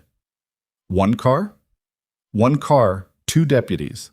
Boyd was watching him carefully. I don't think Glenn Tate is going to walk into a county hospital with 2 deputies outside. I don't think Glenn Tate has ever made a decision based on what I thought he was going to do. A silence. Deb behind the counter set down the glass she'd been drying without any sound. I need to go back, Hank said. I know, Dwight said. Take Rex. Take Cutter, Boyd said. Both men looked at him. Cutter's controlled when it's in front of him, Boyd said. I've seen it. It's the waiting that unwires him. Put him somewhere with a job. He paused. He'll hold. Dwight was quiet for a moment. Then, take them both. Hank called the hospital from the parking lot while Rex pulled on his jacket and Cutter checked his mirrors with the specific attention of a man preparing to move and wanting everything calibrated. Torres answered on the second ring.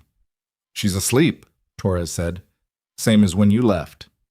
Don't let anyone in that room who doesn't have a county ID and a badge, Hank said. A pause. Torres had been a pediatric night nurse for 11 years. He'd heard bad news in several forms. You want me to call security, Torres said. I want you to call me if anyone you don't recognize comes within 20 feet of her door, Hank said. Then call security. Understood. No hesitation. I'll be at the door. Hank hung up. The 3 of them rode out together in the dark, Desert King's rockers catching the highway light as they hit 178 East. Cutter ran the center, Hank left, Rex right, the formation automatic, 15 years of riding beside each other, writing the geometry without discussion. The night air was cooler than the day's remnant heat in the road surface, and there was something coming from the northwest. Cloud cover, maybe weather.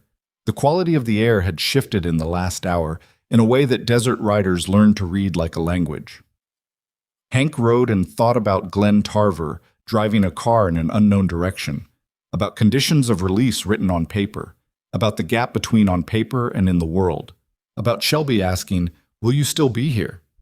He had said yes without fully understanding what yes would cost or what shape it would take, or how many times he'd have to say it before the word started to mean something permanent instead of just true in this moment. He understood it better now. Yes was not a single statement, it was a practice. It had to be said in the parking lot and in the hospital hallway and in the chair beside the bed and in the dark riding east on 178 toward whatever was waiting. He pushed the throttle and rode. They arrived at the hospital at 8:34. Garrett's county car was outside, white, marked. 2 deputies visible through the windshield in the overhead lot lights. One of them was watching the entrance. The other was on a phone. Cutter pulled up beside the county car and idled. The deputy on the phone lowered it and looked at him. Cutter held up one finger. Not threatening, not gestural, just, "1 minute, I'm establishing where we are." And the deputy looked at him for a moment and then looked back at the entrance. Torres was at the end of Shelby's corridor when they came through the double doors. He was standing in the specific way of a man who has decided his radius is smaller than the hallway he's standing in. He looked at the 3 of them and nodded once and said nothing and went back to standing. Hank went to Shelby's door, opened it quietly. She was asleep. Captain beside her. The monitor beeping. The window showing dark sky and the edge of the parking lot lights. He pulled the door mostly closed and leaned against the wall and exhaled. Rex came and stood beside him. Cutter went to the end of the corridor and took up a position near the stairwell exit, not pacing now, just standing, the settled stillness of a man whose job has arrived and who is finally only doing one thing. At 9:40, Hank's phone buzzed. Garrett. "Judge signed the revocation," Garrett said. "Kern County warrant is active. We've got a bolo out." "He's not at any known address?" "His sister's place is empty. Car is gone." A pause. "His sister says she doesn't know where he went. She also says she's scared of him, so I believe her." Hank said nothing for a moment. "You know about the name," he said. A pause on Garrett's end, longer than the others. "I found out about an hour ago," Garrett said. His voice had something in it that Hank recognized. The particular register of a person in a uniform confronting a record their system had made and could not now unmake. "I'm dealing with that through the correct channels." "The correct channels," Hank said. "I know how that sounds." "How does it sound to you?" A very long pause. "Like something I'm going to be thinking about for a long time," Garrett said. "Yeah." He paused again. "I'm adding a second car to the hospital, and I'm going to find Glenn Tarver tonight." The name landed differently out loud. Not Tate, Tarver. The thing behind the thing, the original damage before it found a new container. "All right," Hank said. He hung up. He looked at the closed door. He thought about something Shelby had said in the drawing. Those are the people coming. They're not there yet, but they're coming. The lines from the margins converging. The motion not yet arrived. He thought about a man in a car somewhere in the Kern County dark. A man who had learned to move between systems the way water moved between cracks. A man who understood the gap between paper and world and had lived in that gap for years. The hospital's PA system called something down the corridor in a flat institutional voice. A door opened somewhere, closed. Rex came up beside him.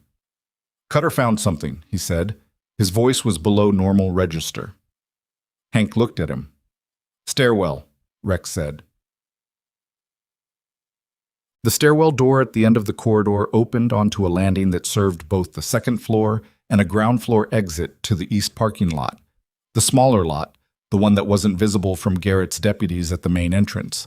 It was a door that existed for staff, emergency use, the kind of door that was on blueprints and was findable by anyone who looked at a hospital layout with intent.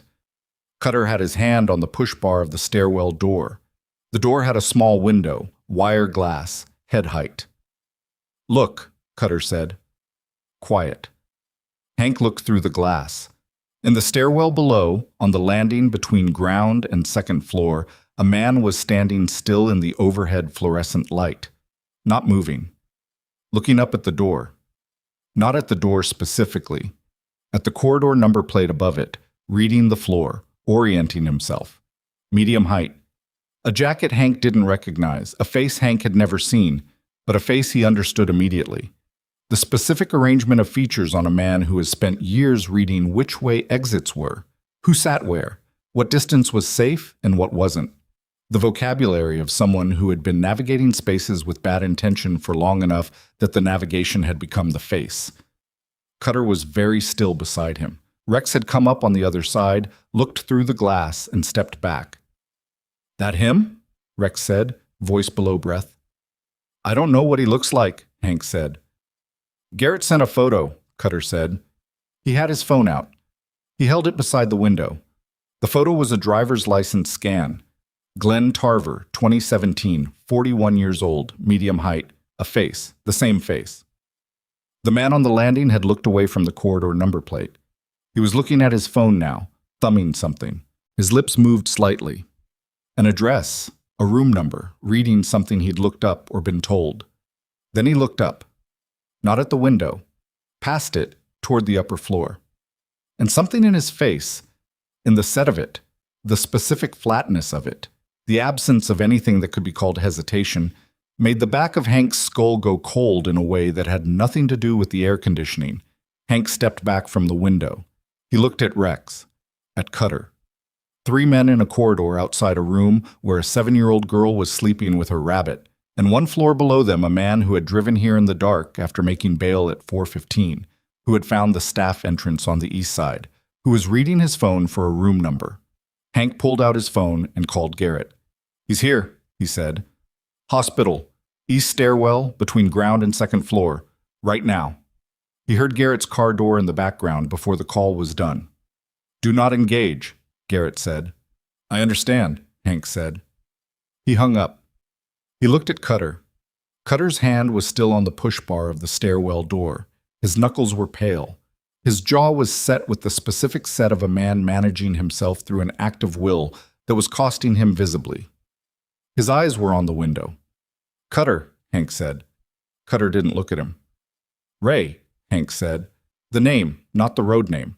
The name from before, the name his sister used, the name his 9-year-old niece said when she was learning to ride a bicycle in a driveway, in a world that contained, in this moment, one specific man, 1 floor below, who had made the world less safe." Cutter's hand came off the push bar, slowly, deliberately, like moving it cost something physical. He stepped back. "Go to her door," Hank said. "Stand at her door." Cutter looked at him. "Go," Hank said. Cutter went. His boots on the linoleum, controlled. Each step the decision to take, only that step and no other. Rex had his back to the stairwell door, looking down the corridor, watching. Torres had appeared at the edge of his station, reading the shift in the air the way anyone reads a room that has suddenly changed frequency. "Call Torres over," Hank said. Rex moved. Hank stayed at the stairwell window. He looked through the wire glass. The man on the landing was gone. For 3 seconds, Hank's chest did something with no name for it. Not panic, past panic, the thing on the other side of panic that is pure operational processing, every variable loading simultaneously. Then he heard the footsteps on the stairs below. Coming up. 1 floor. He had 1 floor. He looked down the corridor. Cutter was at Shelby's door. Stationed, planted, 210 pounds of controlled fury between the door and anything approaching it. Torres was moving toward the east end of the corridor at Rex's direction. Rex was on his phone. Garrett, the number already dialed, the connection already live. Hank looked at the stairwell door. The footsteps were getting louder. He thought about what Garrett had said. Do not engage. He thought about Jackie Dorrell's card in his pocket and what engaging would cost in courtrooms and custody hearings and the paper architecture of a child's future. He thought about the conversation with Dwight in the diner and what Rex had said in the parking lot and the long, careful work of the last 30 hours. The right way, the way that sticks, the way that doesn't hand a defense attorney a gift. He thought about Shelby saying, "I haven't been okay in a long time." He put his hand on the push bar of the stairwell door. The footsteps reached the landing, and the stairwell door from below opened first. Glenn Tarver came through it and looked up and saw Hank Mercer standing 2 feet in front of him in a hospital corridor at 9:51 at night. And whatever calculation Glenn Tarver had been running since 4:15 p.m. encountered something it had not accounted for. The two men looked at each other. No words yet, just the recognition. Two different kinds of damage looking at each other across 2 feet of institutional linoleum under fluorescent light. While somewhere down the corridor a child slept, and somewhere outside 2 deputies were running, and somewhere in the desert 300 men were converging on a point they hadn't reached yet. And Hank Mercer understood in that moment, completely and without remainder, that every choice he made in the next 30 seconds would determine what kind of man he was going to be for the rest of his life. The footsteps in the stairwell below were Garrett's, but they were still 20 seconds away, and Glenn Tarver's eyes had moved, past Hank, down the corridor, to the room numbers on the doors, reading, calculating, still running the same machine he'd been running for years, the machine that looked for the gap, the crack, the unguarded thing. 20 seconds. Hank did not move. He stood in the corridor, and he did not move. And he looked at Glenn Tarver, and he said, in a voice so quiet it barely carried the 2 feet between them, "There's nothing on the other side of me." The stairwell door below crashed open. The stairwell door hit the wall, and Garrett came through it at a run, hand already on his holster, his partner 2 steps behind, and Glenn Tarver did the thing that men like him always did when the geometry stopped working. He assessed, recalculated, and ran the new math in about a second and a half. He turned left. Not back down the stairs. Not at Hank. Left, down the corridor, because the corridor was longer than the distance to the deputies, and a running man in a hospital could cover ground before anyone wanted to discharge a weapon in a building full of patients, and Glenn Tarver had spent years understanding exactly what people were and weren't willing to do. Hank moved. Not thought, not decision. The body making the choice the mind had been arguing about for 30 seconds. The body that had been a Marine and a biker and a man who had spent decades learning the specific geometry of threat and response. And the body knew. He goes down that corridor, he reaches a room number, and none of the paperwork and warrants and correct channels in the world put that right. He hit Tarver from behind at the shoulder, not the neck, controlled, specific. Not a tackle, a redirect, a body check that drove Tarver into the left wall instead of forward, and the sound of it was the sound of a large man in a leather cut hitting institutional drywall, and both of them knowing the hit was real. Tarver was not small.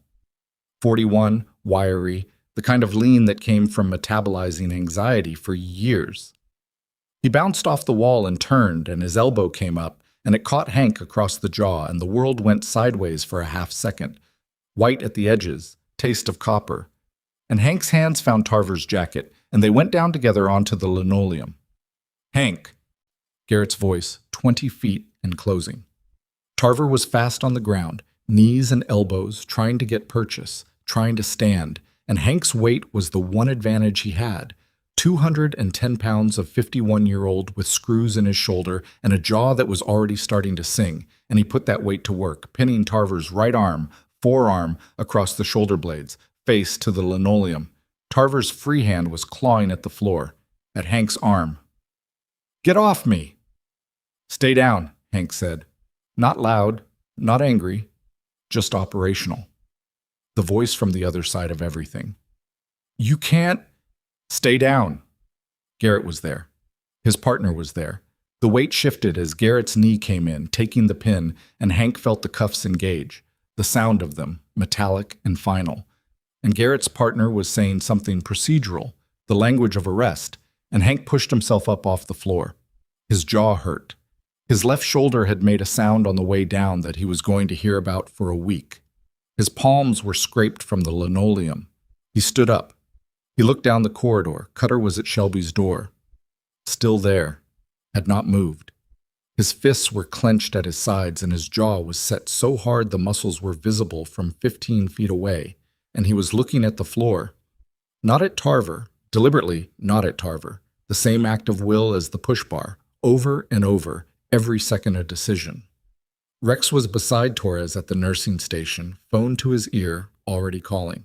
Tarver was on the floor with Garrett's knee in his back and his cheek against the linoleum, and his hands cuffed behind him, and he was breathing hard, and his eyes were moving, still calculating, The machine still running because the machine was what he was.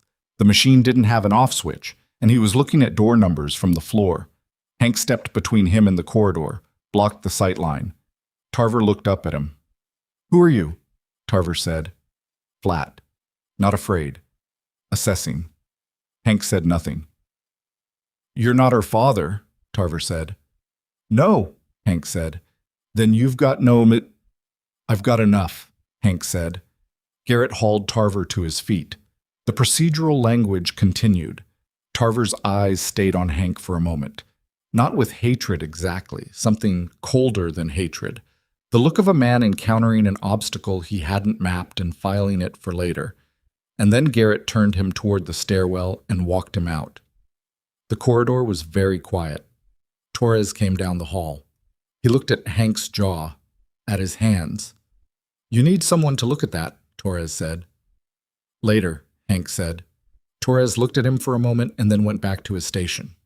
Hank stood in the corridor and breathed. In through the nose, out through the mouth, the way you did when the adrenaline was metabolizing and your body was renegotiating the terms. His jaw was swelling. His shoulder was a specific complaint he was going to table until later. Cutter was still at the door. Hank walked down to him. Cutter looked at him, at his jaw. Something moved through his face. Not relief exactly, something that lived in the same territory. "She okay?" Cutter said. "She's asleep," Hank said. A pause. "You held," Hank said. Cutter looked at the floor. "Don't make it a thing," he said. Hank didn't make it a thing. He opened the door to Shelby's room and looked in. She was asleep. On her stomach. Captain tucked under her chin. The monitor's light a steady green. He stood in the doorway for a moment and then closed it again and leaned against the wall outside it and slid down until he was sitting on the floor, back against the wall. And he sat there in the corridor and let his head rest back and closed his eyes. His jaw throbbed. His shoulder throbbed. His hands were starting to feel the scrapes. He had not hit Glenn Tarver. He had stopped him. That was a distinction that mattered, not because it was clean, not because it satisfied anything in him that wanted satisfaction, but because it was the distinction that kept the paperwork clean and the case intact and the path between Shelby and OK unobstructed. He had held. He sat with that for a while. At 11:15, Garrett came back. He sat down on the floor beside Hank, something a county deputy did not often do, sitting on hospital floors beside bikers at midnight. And he put his forearms on his knees and looked at the corridor. "He's in county," Garrett said. "The Kern County warrant activated. No bail on the violation. He's not walking out tonight." Hank said nothing. "The DA is filing additional charges based on the hospital entry. Violating the conditions of release took about 45 minutes after he made bail." A pause. "His lawyer is going to have a difficult week." "Good," Hank said. They were quiet for a moment. "You didn't hit him," Garrett said. "No. I've seen men in your position hit someone." He paused. "Most of them." "Most of them didn't have a reason not to." Garrett looked at him. "I've got a reason," Hank said. He looked at the door. "About 53 pounds of reason." Another pause. "The name thing," Garrett said. He stopped, started again. "The Tarver record. The cross-check that didn't happen." He stopped again. His voice had the texture of someone saying something that costs them something. "That's going to be a part of what I do next. Officially. On the record. I don't know what it changes, but it's going in." Hank looked at him. "All right," Hank said. Garrett got up, stood there for a moment. "Your guys," he said. "Tomorrow. Dwight Calloway called me earlier about the gathering, the ride." He paused. "I'm going to be off duty from 2 p.m. Hank looked up at him. "I said, I'm going to be off duty from 2 p.m., Garrett said again. Not elaborating. He left. Hank sat on the floor another 20 minutes. Then he called Dwight. Oh. The Desert King's full session was held the next evening in the lot behind Rex's garage in Ridgecrest. Not the diner, too small, and not any of the rented halls that had been suggested because this wasn't the kind of thing that wanted a rented hall. It wanted concrete and open sky and the smell of oil and the sound of the desert at dusk. 287 riders, Chapters from Victorville, Barstow, Palmdale, Lancaster, Tehachapi. Men who'd driven or ridden anywhere from 40 minutes to 6 hours. Some of them Hank knew by name, some by road name, some by face only. All of them in cuts. All of them standing or sitting on bikes in the last of the daylight. The desert going gold and then copper and then the particular bruised purple of a California desert evening. Dwight stood on the bed of Rex's flatbed truck. He was not a speech maker. He had given 2 addresses in 11 years as club president. One at a funeral, one at a courthouse steps, when 3 of the Barstow guys had been charged with something they hadn't done and eventually hadn't been convicted of. He didn't like the sound of his own voice at volume. He told Shelby's story in about 8 minutes. He told it flat and complete. The diner, the morning, the rabbit, the hospital, the system that had touched the situation 3 times, and the name that had been 2 names, and the man who had made bail and gone to the hospital corridor in the dark, and the Kern County warrant that had finally caught up with him. He told it without embellishment, because it didn't need embellishment. It was what it was. The shape of it was its own argument. When he finished, there was no sound for a long moment. Not restless silence. Not the silence of men waiting for direction. The other kind. The kind that meant something had been received and was being held. Then Boyd, from the back of the crowd, said, "What do we do?" Dwight looked out at 287 men in the copper desert light. "Tomorrow," he said, "she moves to a foster placement. Good people, vetted, a family in Ridgecrest who've been doing this for 6 years. He paused. "Jackie Dorrell set it up. The house is on Mahan Street, South End. It has a porch." Another pause. "Shelby's going to walk out of that hospital and into a car and into a house full of strangers." He looked at the crowd. "I want her to look out the window on the way there and see something that isn't strange." He stepped off the truck. That was it. No call to action, no vote, no raised hands. 287 men started their engines. Hank was with Shelby when Jackie came to take her. It was 2 in the afternoon, the desert at its full white blaze, and Shelby had been dressed for an hour. The same yellow shirt someone had washed and returned, and new jeans Jackie had brought, and Captain in the crook of her elbow. She'd been sitting up on the edge of the bed, which was the first time she'd sat up in the 3 days since the diner. Sitting up, carefully, with the particular concentration of someone doing a thing that costs them and choosing to do it anyway. She didn't say anything about the sitting up. Neither did Hank. Jackie came in with her canvas bag and the folder of forms and the specific energy of someone who had done everything they could do through the correct channels and was now doing the part that the correct channels didn't have forms for. "Ready?" Jackie said. Shelby looked at Hank. He was standing. His jaw was yellow-green where it had been purple 2 days ago, which Torres had photographed for the record and which had prompted a comment from Cutter along the lines of "looks worse than it is," which was accurate and also not the point. "You're coming," Shelby said. "To the car," he said. "I'll see you at the house later." She processed this. The calculation. "Promise?" she said. He had made this promise twice now in various forms. He intended to keep making it for as long as it needed to be made. "Yeah," he said. They went down the elevator and through the lobby and through the sliding glass doors and into the white afternoon heat, and Shelby stopped on the sidewalk outside the hospital entrance and looked. Route 178 ran past the hospital lot, 2 lanes east-west. Standing on both sides of it, extending east for as far as Shelby could see from the entrance. Bikes parked, engines off, men standing. Not in formation, not at attention, just there. In the road's margin, under the desert sun, leather and chrome and road-worn faces, all of them still. Shelby stood on the sidewalk and looked at them. She didn't say anything for a moment. Her hand found Hank's arm. Not holding, just contact, fingertips on jacket leather. "They all came," she said. "Yeah," Hank said. "For me." He crouched down beside her. "For you," he said. She looked at the line of riders extending east into the distance, further than she could see the end of, the line disappearing into the heat shimmer at the road's edge. Then she looked at Captain. "Captain says he's not scared anymore," she said. "Good," Hank said. "I'm not saying I'm not scared," she said. "I'm saying Captain isn't." "That's honest," Hank said. She thought about it. I'm a little scared, she said. Of what? She was quiet for a moment. That it'll go away, she said. All of them. You. That it'll all just go away and it'll be like before. She didn't say this dramatically, just factual, just the honest operational assessment of a child whose evidence base for things going away was extensive and specific. Things don't usually stay. Hank looked at the line of riders.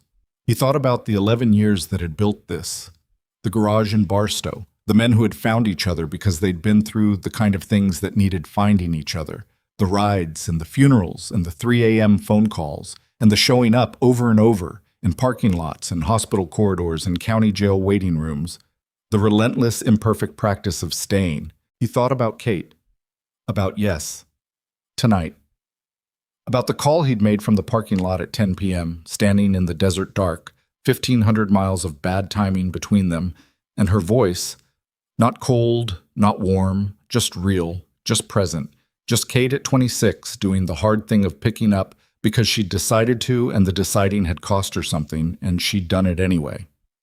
They talked for 40 minutes. He was going to Portland in 3 weeks. He had said this out loud to another human being, which meant it was a different kind of real. He looked at Shelby. See the guy at the front, he said. He pointed. Cutter, on his bike at the head of the line, parked just east of the hospital entrance, facing west. His name is Ray. He's going to ride in front of your car the whole way to the house. Shelby looked at Cutter. He was mad, she said. Before. At the diner, I could tell. Yeah, Hank said. Why? Because he's got a niece about your age, Hank said. And what happened to you? It made him think about her. Shelby was quiet. Is she okay? Shelby said. The question surprised him. In the middle of everything that was hers to carry, the kid asked about somebody else's niece.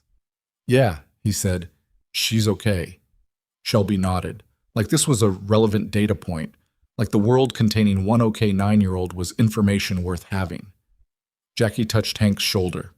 Car's here. The car was a county vehicle, plain, Jackie driving. Hank opened the back door and Shelby climbed in, slowly, carefully, the sit still costing her, and settled herself with Captain on her lap and looked out the window. Hank closed the door. He looked through the glass at her. She pressed one hand flat against the window, not waving, just hand against glass, the smallest possible version of don't go. He put his hand on the outside of the glass. Matching. Jackie put the car in gear. Cutter kicked his engine to life at the front of the line. Not loud, not revving, just running, just alive, and pulled forward, and the county car followed, and as it moved east down 178, the line of Desert Kings, 287 men who had driven from across the Southwest for an annual gathering that had turned into something else entirely, did something that Hank had never seen before in 11 years of riding. They turned their engines on one at a time, not together, not as a roar, one at a time as the car passed each rider, each engine coming to life as Shelby's window went by, so that what she heard from inside the car was not a wall of sound but a wave. Each engine speaking as she passed, the sound building behind her and continuing ahead, a rolling conversation between metal and road, and the particular kind of promise that didn't require words because it was being made in the only language that mattered. Hank stood in the hospital lot and watched the line of running engines trail Shelby's car east. His jaw hurt. His shoulder hurt. His hands still had the ghost of the linoleum scrapes. He stood there until the county car disappeared into the heat shimmer. Then his phone buzzed. Not Dwight, not Rex, not anyone from the Kings. A Portland number, but not Kate's. He looked at it. Unknown. Portland area code. He answered, "Is this Hank Mercer?" A woman's voice, not Kate, older. "Yeah," he said. "This is Dr. Anita Voss, Multnomah County Family Court." A pause. "I've been Kate Mercer's therapist for 3 years. She told me she spoke to you last night." Hank said nothing. "She gave me permission to call you," the woman said. "She asked me to." Another pause. There's something she didn't tell you on the phone. Something she's been trying to find a way to tell you for a while." The woman's voice was careful and precise. "She has a daughter, Mr. Mercer. She's 2 years old. Her name is Rose." The desert stood still. The last engine in the line turned on somewhere east on 178, the sound of it faint now, rolling away. Hank was standing in a hospital parking lot in the California desert, and the world had just changed shape in a way he didn't have the dimensions for yet, and the sun was coming down hard on the asphalt, and somewhere east of him, Shelby was watching engines come to life as she passed, and somewhere north of him in a city he hadn't visited in 3 years, there was a 2-year-old girl named Rose who was his blood in a world he hadn't known she was in. "Mr. Mercer," Dr. Voss said, "are you still there?"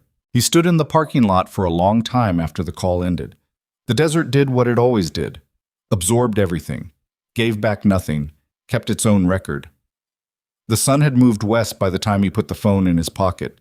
He didn't remember the last 10 minutes of the call precisely, only the shape of it, Dr. Voss's careful voice, the word permission used twice, the way she'd said Kate wanted you to know before you came up. Not as a warning, as a gift, giving him the room to arrive in Portland already knowing, already carrying it, so that the first moment he saw his daughter's face wouldn't also be the moment the world rearranged itself. Rose. 2 years old. His blood in a city he hadn't visited in 3 years. In a life he hadn't known was happening. He had a granddaughter. He put his hand flat on the side of his Road King and let the metal be hot and real under his palm. He had been thinking about staying and going his whole life, about the architecture of absence, about what it meant that he'd understood the word stay, when a 7-year-old asked it of him in a way he hadn't understood it, when it had mattered to the people who should have been able to count on him. He was going to Portland in 3 weeks. He was going to Portland in 3 weeks, and Kate had a daughter named Rose. And the math of what he still had time to get right was different than it had been yesterday. And that difference was not comfortable, and was not clean, and was the most important thing that had happened to him in years. He got on the bike. He rode east. Bob. The house on Mahan Street was a single story with a covered porch and a yard that had given up on grass and gone to gravel and 2-barrel cacti near the front walk. It was a house that looked like people lived in it. A pair of work boots by the door, a wind chime that needed untangling, a welcome mat worn down to the weave. The Foster family was named Vega. Carol and Jim, mid-50s, Carol with gray-streaked hair pulled back and the kind of face that had seen things without letting the seeing make it hard. Jim with mechanic's hands and a quiet manner that reminded Hank, faintly and unexpectedly, of Rex. They'd been doing this for 6 years. Jackie had said that. Hank had held on to it. The county car was already in the driveway when he arrived. Bikes were parked along the street. Not all of them. Most of the chapters had started their long rides home after the hospital, the wave of engines dispersing back into the desert the way weather dispersed.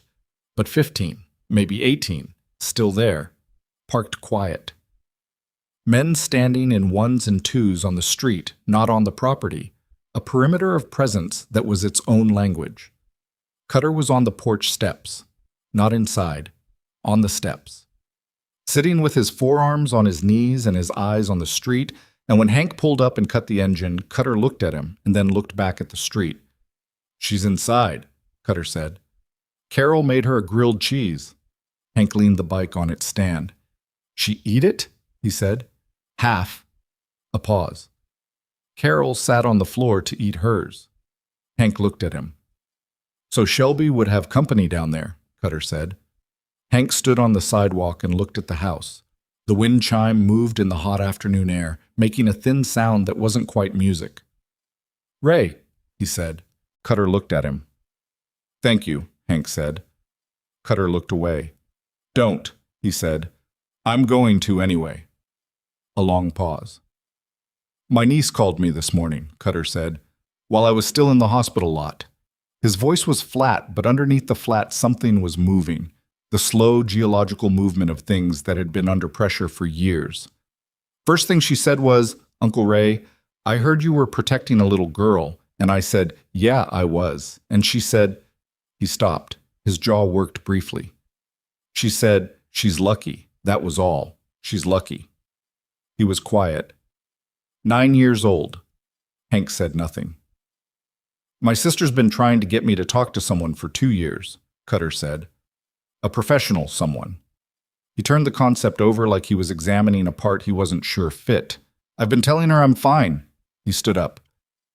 I'm going to call her tonight, he said. My sister. Tell her I'm not fine.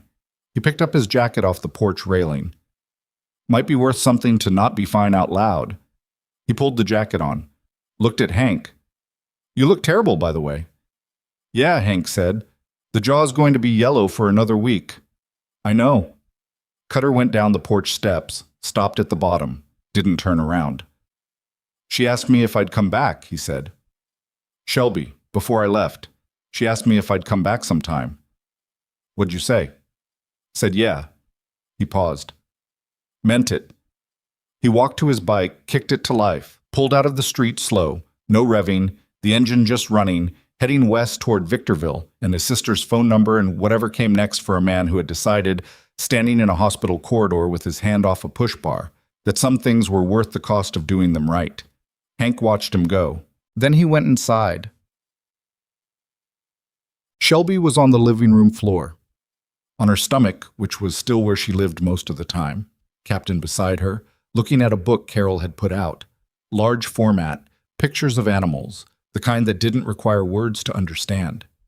Carol was in the kitchen, the sound of it ordinary and domestic, the particular sound of a house that knew how to hold people without pressing on them. Shelby looked up when Hank came in. You said later, she said. It's later, he said. She turned a page. There are motorcycles outside, she said, some of them. Most went home. Where's home? Different places, Victorville, Barstow, further. She looked at a picture of an elephant, turned it toward him. What's this one? Elephant. I know that. I mean, what's it doing? He looked. The elephant was standing in water up to its knees, trunk raised, mouth open. Making noise, he said. Why? Because it wants the other elephants to know where it is, he said. She considered this. So they don't lose it, she said. So they don't lose it, he said. She turned the page. Jim Vega appeared in the kitchen doorway. A brief appearance, the measured presence of a man who understood that a new person in a room needed time to stop being a variable. He looked at Hank, gave a nod that contained several sentences, went back to the kitchen. Hank sat on the floor, not in a chair. The floor beside the coffee table, the same level as Shelby. She glanced at him, filed it, kept looking at the book. They sat like that for a while. The living room, the afternoon light coming through the front window, the distant sound of the last few bikes pulling away from the street outside, the wind chime, the kitchen sounds, Captain between them on the floor with his single eye looking at the ceiling. Hank, Shelby said. Yeah. Are you going to go away? He had known the question was coming. It had been building since the hospital, since the car, since the hand against the glass. He had been thinking about how to answer it honestly, without making it a promise he had to break or a comfort that wasn't real. I'm going to go to Portland in a few weeks, he said, to see my daughter. Shelby was quiet. I told you about her, he said. The one you hadn't talked to, she said. Yeah. Are you going to talk to her now? Yeah. She turned a page, looked at it without looking at it. And then you'll come back, she said. Yeah, he said. I'll come back. She turned another page. Okay, she said. He sat with her on the floor until Carol came in with 2 glasses of lemonade and set them down on the coffee table without comment and went back to the kitchen, and Shelby sat up, slowly, carefully, the cost of it visible and born, and reached for her glass and drank. Sitting up, choosing it. He picked up his own glass and didn't say anything about it because it didn't need to be said, because some things were bigger than the words available for them, and the best thing you could do was sit beside them and let them be what they were. Glenn Tarver was charged on 7 counts across 2 counties. The Kern County warrant alone, reactivated and fully served, carried sufficient weight that his attorney's early maneuvering accomplished nothing of substance. The additional charges from Ridgecrest, the 8 months, the documented history, the hospital corridor, were filed comprehensively and Jackie Dorrell's paperwork was thorough in the way of someone who had been waiting for a system to work correctly and was not going to leave room for it to fail again. He did not make bail a second time. At his first hearing, held 6 weeks after the morning at the Dust Bowl Diner, Tarver's attorney entered a not guilty plea that no one who had read the evidence found credible. The trial date was set for the following spring. Hank was not in the courtroom.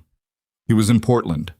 He'd been in Portland for 4 days when the hearing date came and went, and Kate had told him about it from her apartment kitchen, reading from her phone while Rose sat in a high chair, eating something orange and watching Hank with the solemn, comprehensive assessment of a 2-year-old who had not yet decided what category he belonged in. He had sat across the kitchen table from that assessment for 4 days and had not once tried to manage it, which was something Kate had noticed and not yet commented on, which was its own form of progress. Rose had brown eyes. Kate's mouth, which was also his mother's mouth, a genetic persistence he hadn't expected to see, carried that far forward. She said 3 things clearly: no, more, and the name of the orange cat who lived under Kate's kitchen table, and regarded Hank with the specific contempt of an animal who had been the apartment's primary male presence and was not yet ready to renegotiate. On the 3rd evening, Kate had sat across from him at that table after Rose was asleep and said, "I didn't tell you because I didn't know if you were going to be someone she could count on." He'd sat with that. "I'm not sure I know either," he said, "but I'm here." Kate had looked at him for a long time. The looking had the same quality as Shelby's looking. The calculation running, the math, the evidence base being assessed. He had not tried to argue with it or accelerate it. He'd let it run. "She's going to need consistency," Kate said. "I know. Not big gestures, showing up." "I know. You're going to have to learn what she likes," Kate said. "It changes constantly. You're going to miss things and have to ask. You're going to get things wrong." "Yeah," he said. "And keep showing up anyway," she said. "Yeah," he said. Kate looked at her coffee. "She likes elephants," she said. "Right now. She goes through phases." Something moved through his chest. He kept it off his face. He thought about a picture book on a living room floor in Ridgecrest 3 weeks earlier, and a question about why an elephant made noise, and the answer he'd given without knowing what it was going to mean. "I know a little about elephants," he said. Kate looked at him. He told her about Shelby. He told her all of it. The diner, the wall, the rabbit, the floor, the corridor, the hand against the glass. He told it the way Dwight had told it in the desert, flat and complete. He didn't make himself the hero of it. He told her about the wall and what building it had cost, and about wrecks on the floor of a parking lot, and about Cutter's hand on the push bar, and about a 7-year-old saying people knew before in a voice that contained 37 years of Deb and Audrey, and every outcome listed as completed with a blank where the result should be. Kate listened. When he was done, she was quiet for a while. "The drawing," she said. "The people still coming." "Yeah." She looked at her hands. "I used to draw something like that," she said. "When I was little. When you were gone." She paused. "I drew roads. A lot of roads. Mom asked me what they were once, and I said they were all the ways home." He sat with that. He didn't apologize. He had apologized before, multiple times, in multiple conversations over multiple years, and the apologies were true and insufficient, and Kate knew both things, and he knew she knew. What was left after the apologies was the practice. The showing up, the consistency of small things done correctly over time, which was the only currency that meant anything, and he was 4 days into having it and a long way from being sure of himself, and that was exactly where he needed to be. "I'm going to come back," he said, "regularly. We can figure out what that looks like." Kate nodded slowly. "Christmas," she said. "Don't ask. Just come." "Okay," he said. "And call," she said. "Not texts. Call." "Okay." She looked at him. "Rose is going to want to meet the bikers eventually," she said. Something shifted in her face. Not a smile exactly. Something earlier than that. The same thing he'd seen in Shelby's face in the hospital before the word for it had arrived. "She's going to lose her mind over the motorcycles." "Probably," he said. "Don't let Cutter teach her anything unsafe." He almost smiled. "Almost." "I make no promises about Cutter," he said. 6 weeks after the morning at the Dust Bowl Diner, the Desert Kings established the Shelby Fund, not under that name publicly, called the Desert Road Children's Support Initiative in the documentation, but everyone who knew what it was called. Boyd's chapter handled the administrative structure. Rex wrote most of the procedures because Rex's other life had been a combat medic, and medics wrote procedures. That was what they did. That was how they kept people alive. The fund covered 3 things: emergency support for foster children in the Inland Empire and high desert counties, direct resources for families like the Vegas who were doing the work the system paid inadequately and recognized intermittently, and a legal advocacy contribution that Jackie Dorrell had suggested with the careful specificity of someone who had spent years knowing exactly where the gaps were and exactly what filling them required. The annual ride was restructured. It still happened. It still brought the chapters together. But it now ended in Ridgecrest rather than passing through, and the last leg of it was always quiet. Engines down to idle, no pipes, the long procession through the south end of town that nobody announced, and everybody in that part of town came to recognize over the years. Dwight had not planned that. It had just happened, the second year, organically, the way things happened when they were meeting a real need. Cutter drove down from Victorville 4 times in the first 6 months after the diner morning. He didn't make it a production. He just showed up, called Hank ahead, came by the Vega house, sat on the porch steps with Carol's lemonade in his hand and whatever Shelby was interested in that particular week, the elephant book. Then a phase involving rocks. Then a phase involving the specific mechanics of how Harley-Davidson engines produce sound that Cutter found privately to be one of the more satisfying conversations he'd had in years. He was seeing a therapist. He had told Hank this in the same tone he might have reported a minor mechanical repair. Necessary, accomplished, ongoing. His niece had come with him once. Her name was Brianna, and she was 9, and she and Shelby had spent 40 minutes in the backyard examining rocks and had exchanged something. A small flat piece of quartz, a button from Captain's original ear repair, items of significance whose exchange logic was only visible to them. And Cutter had sat on the porch steps watching them and not saying anything for a long time. Lorraine Tate had written a letter. Jackie had facilitated it, passed through channels, reviewed, given to Carol, who gave it to Shelby when the time felt right, which Carol determined by the particular wisdom of 6 years of doing this work. Shelby had read it twice, which Hank knew because Carol told him, and then put it in the drawer of the nightstand beside her bed, which was where Shelby put things she wanted to keep. The letter did not explain everything. It did not fix anything. It was the badly resewn ear, clumsy repair, thread too thick, the damage still visible, the trying visible too, both things true at the same time. Shelby had asked Hank once, months later, whether her mother was okay. "She's working on it," he'd said. "What does that mean?" "It means she's not okay yet, but she's not done trying." Shelby had thought about this. "That's something," she said. "Yeah," he said. "It is." He went back to the Dust Bowl Diner for the first time 8 weeks after the morning. He hadn't planned it. He was coming back from a run through the valley, the long, flat miles of 178, the desert doing its thing on both sides, and he pulled into the gravel lot because it was there, and because the coffee was good, and because he was 51 years old, and his jaw had finished being yellow, and the shoulder had settled back into its usual complaints, and some version of ordinary had begun to reassemble itself, imperfectly and permanently changed. Deb was behind the counter. She looked at him when he came through the screen door, and she filled a mug and set it in front of his stool without asking, the same as always. He sat down. The diner was quiet. A couple at the far table. A man he didn't recognize reading a newspaper at the counter's far end, the ceiling fan turning, the AC rattling. He wrapped his hands around the mug and looked at the far wall. The coat hooks. The 3 coat hooks. In the desert, because a man from Minnesota had built the place and never fully adjusted.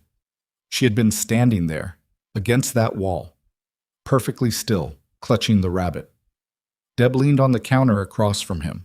"She doing okay?" she said. "Yeah," he said. "She's doing okay." Deb nodded. She looked at the wall, too. "Audrey," Hank said. Deb looked at him. "You looked her up," he said. A pause. Long one. I did, Deb said, after. She turned the coffee pot in her hand. Took some doing, 37 years. She was quiet. She's in Fresno. She's got 2 kids. She works in a school. He looked at her. I know, Deb said. I know. Something moved through her face that had been held in place for 37 years and was only now finding room to move. I wrote her a letter. I don't know if she'll write back. She straightened up, set the coffee pot down. But I wrote it. Hank drank his coffee. The screen door opened. Not a biker. A man and a small boy, maybe 5, the boy pulling ahead of the man's hand, looking at the counter stools with the specific excitement of a child who had not yet had a diner breakfast and was certain it was going to be the best thing that had ever happened. They sat 2 stools down. The boy climbed up by himself, concentrated and careful, and settled on the stool and looked at Deb with enormous eyes. Deb looked at him. You want pancakes, she said. The boy looked at his father. The father nodded. Yes, please, the boy said. Deb wrote it down on her pad. Hank drank his coffee. Outside, Route 178 went east and west under a sky that had gone from white to gold as the afternoon tipped toward evening, and somewhere in that gold the desert held every sound it had absorbed that summer. The engines, the calls, the 40 minutes a child had stood against a wall, and the moment one particular morning became something it would be for years after. A biker with a broken jaw, an amended daughter, and a granddaughter who liked elephants. A man named Ray learning to say not fine out loud. A county deputy who had put something on the record and meant it. A woman in a program in Ridgecrest who was not okay yet but was not done trying. A fund with a private name. A porch in the south end of town. And in the Vega house on Mahan Street, on the porch Dwight had mentioned when he said the house had one, Shelby was sitting. Carol was inside. Jim was in the garage. The evening was coming in off the desert, cool at the edges now, the way desert evenings came. The day releasing its heat slowly, reluctantly, like something it had been holding and wasn't sure it could afford to let go. Shelby was on the porch step, sitting, Captain in her lap, right side up, one eye watching the street. The wind moving in the barrel cacti near the walk. A truck going past on Mahan, slow, no urgency. The sound of it fading into the distance. She was not waiting for anything in particular. That was the thing. She was not waiting for anything in particular. She was just sitting, in the evening, with her rabbit, on a porch that belonged to people who were inside and would stay inside, and the street was quiet, and the desert air smelled like heat releasing and something faintly like sage from wherever sage grew out there in the dark, beyond the streetlights. From somewhere south on Mahan, very far away, the sound of a motorcycle engine, not coming toward her, just there, in the distance, running, on some road she couldn't see. She heard it. She tilted her head slightly, listened. It wasn't getting louder. It was just there, constant, the way background sounds were when the world was quiet enough to hear them. Not alarm, not signal, just the knowledge that somewhere out in the dark beyond her sight, an engine was running, and someone was on the road, and the road was long and the desert was wide, and you could be out there and all of that and still be accounted for, still be the thing someone checked for when they woke up, still be the shape in the middle of a drawing with lines converging from every margin toward the center. Still coming. She put her hand on Captain's worn ear, the thick-threaded repair clumsy and permanent. The motorcycle sound faded west. The evening settled. Shelby sat on the step in the cooling air and breathed, and the breath was easy, and the night was coming in slow, and she was still there.